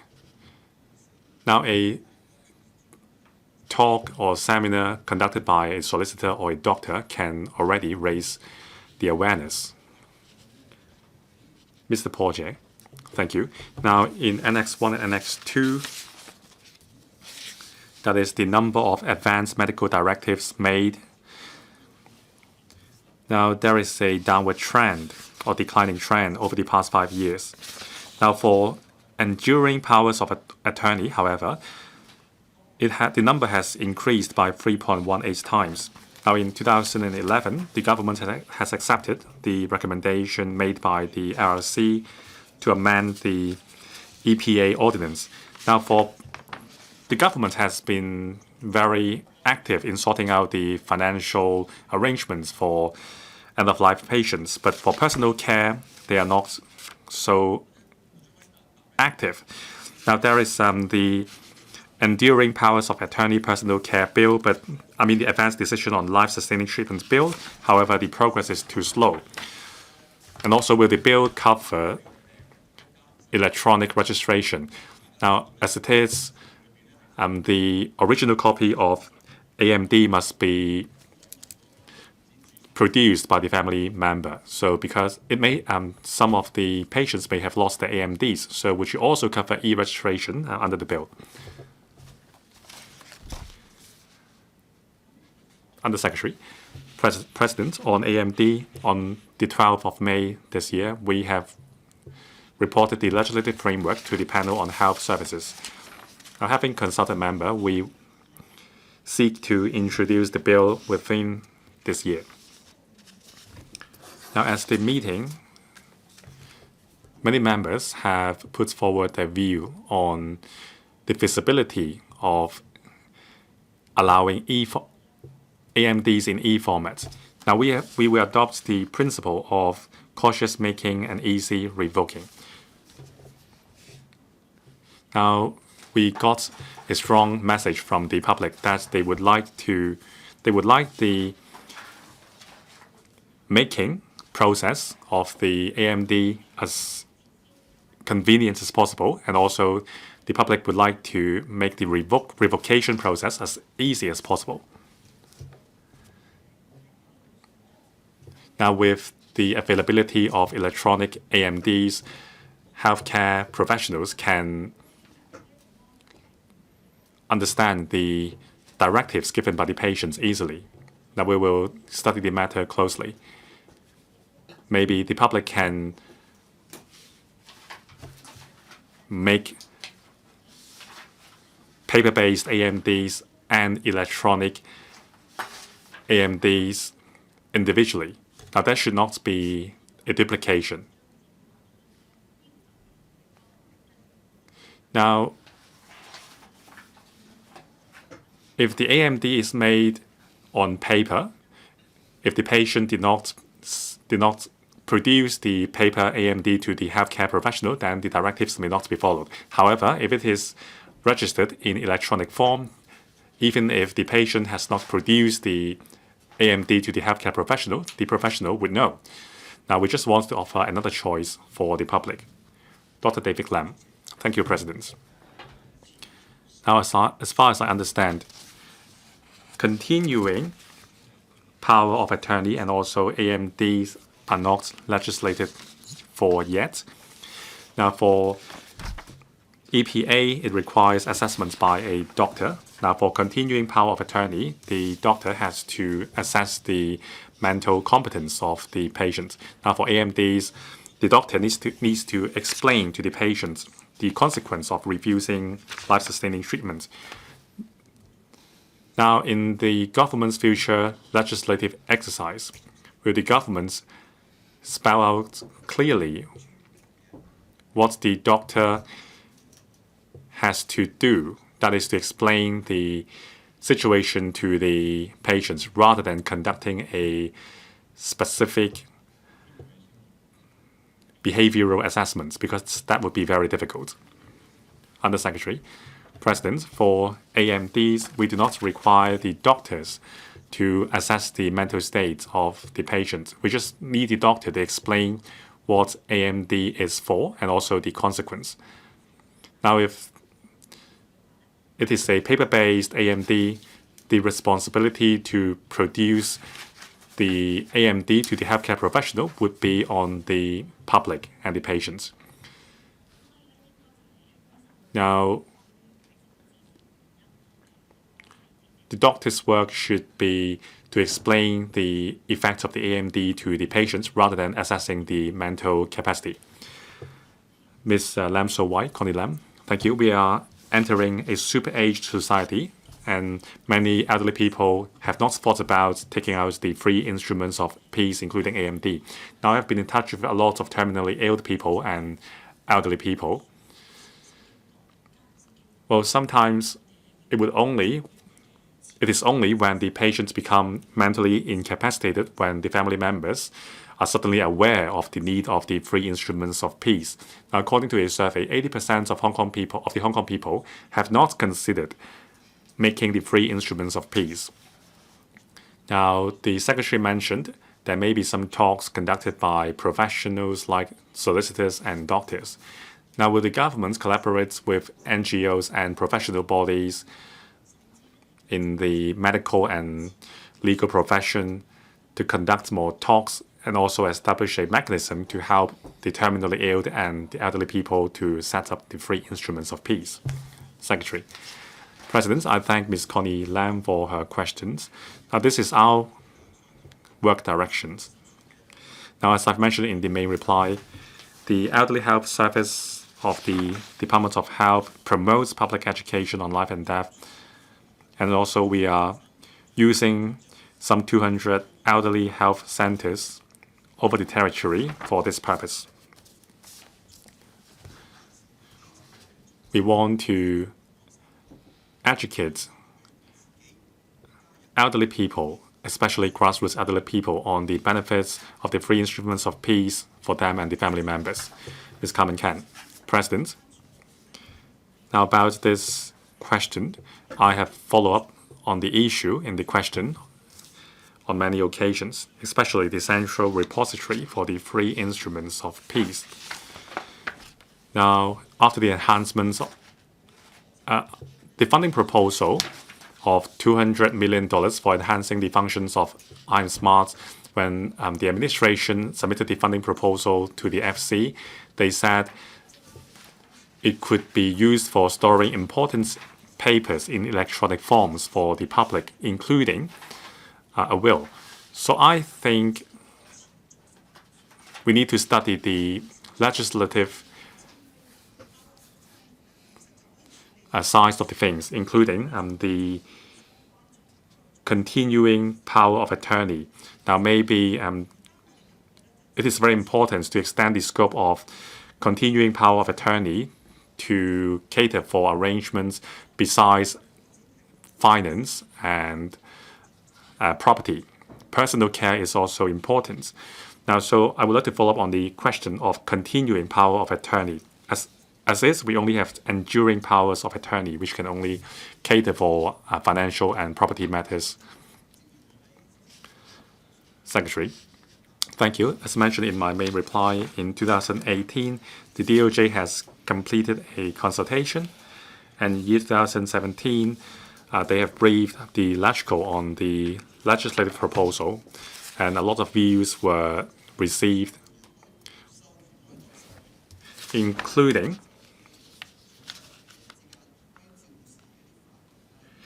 the methods of care to be decided, including AMDs, and also the definition of mentally incapacity, as well as the requirements for lawyers and doctors to verify the AMDs. At the time,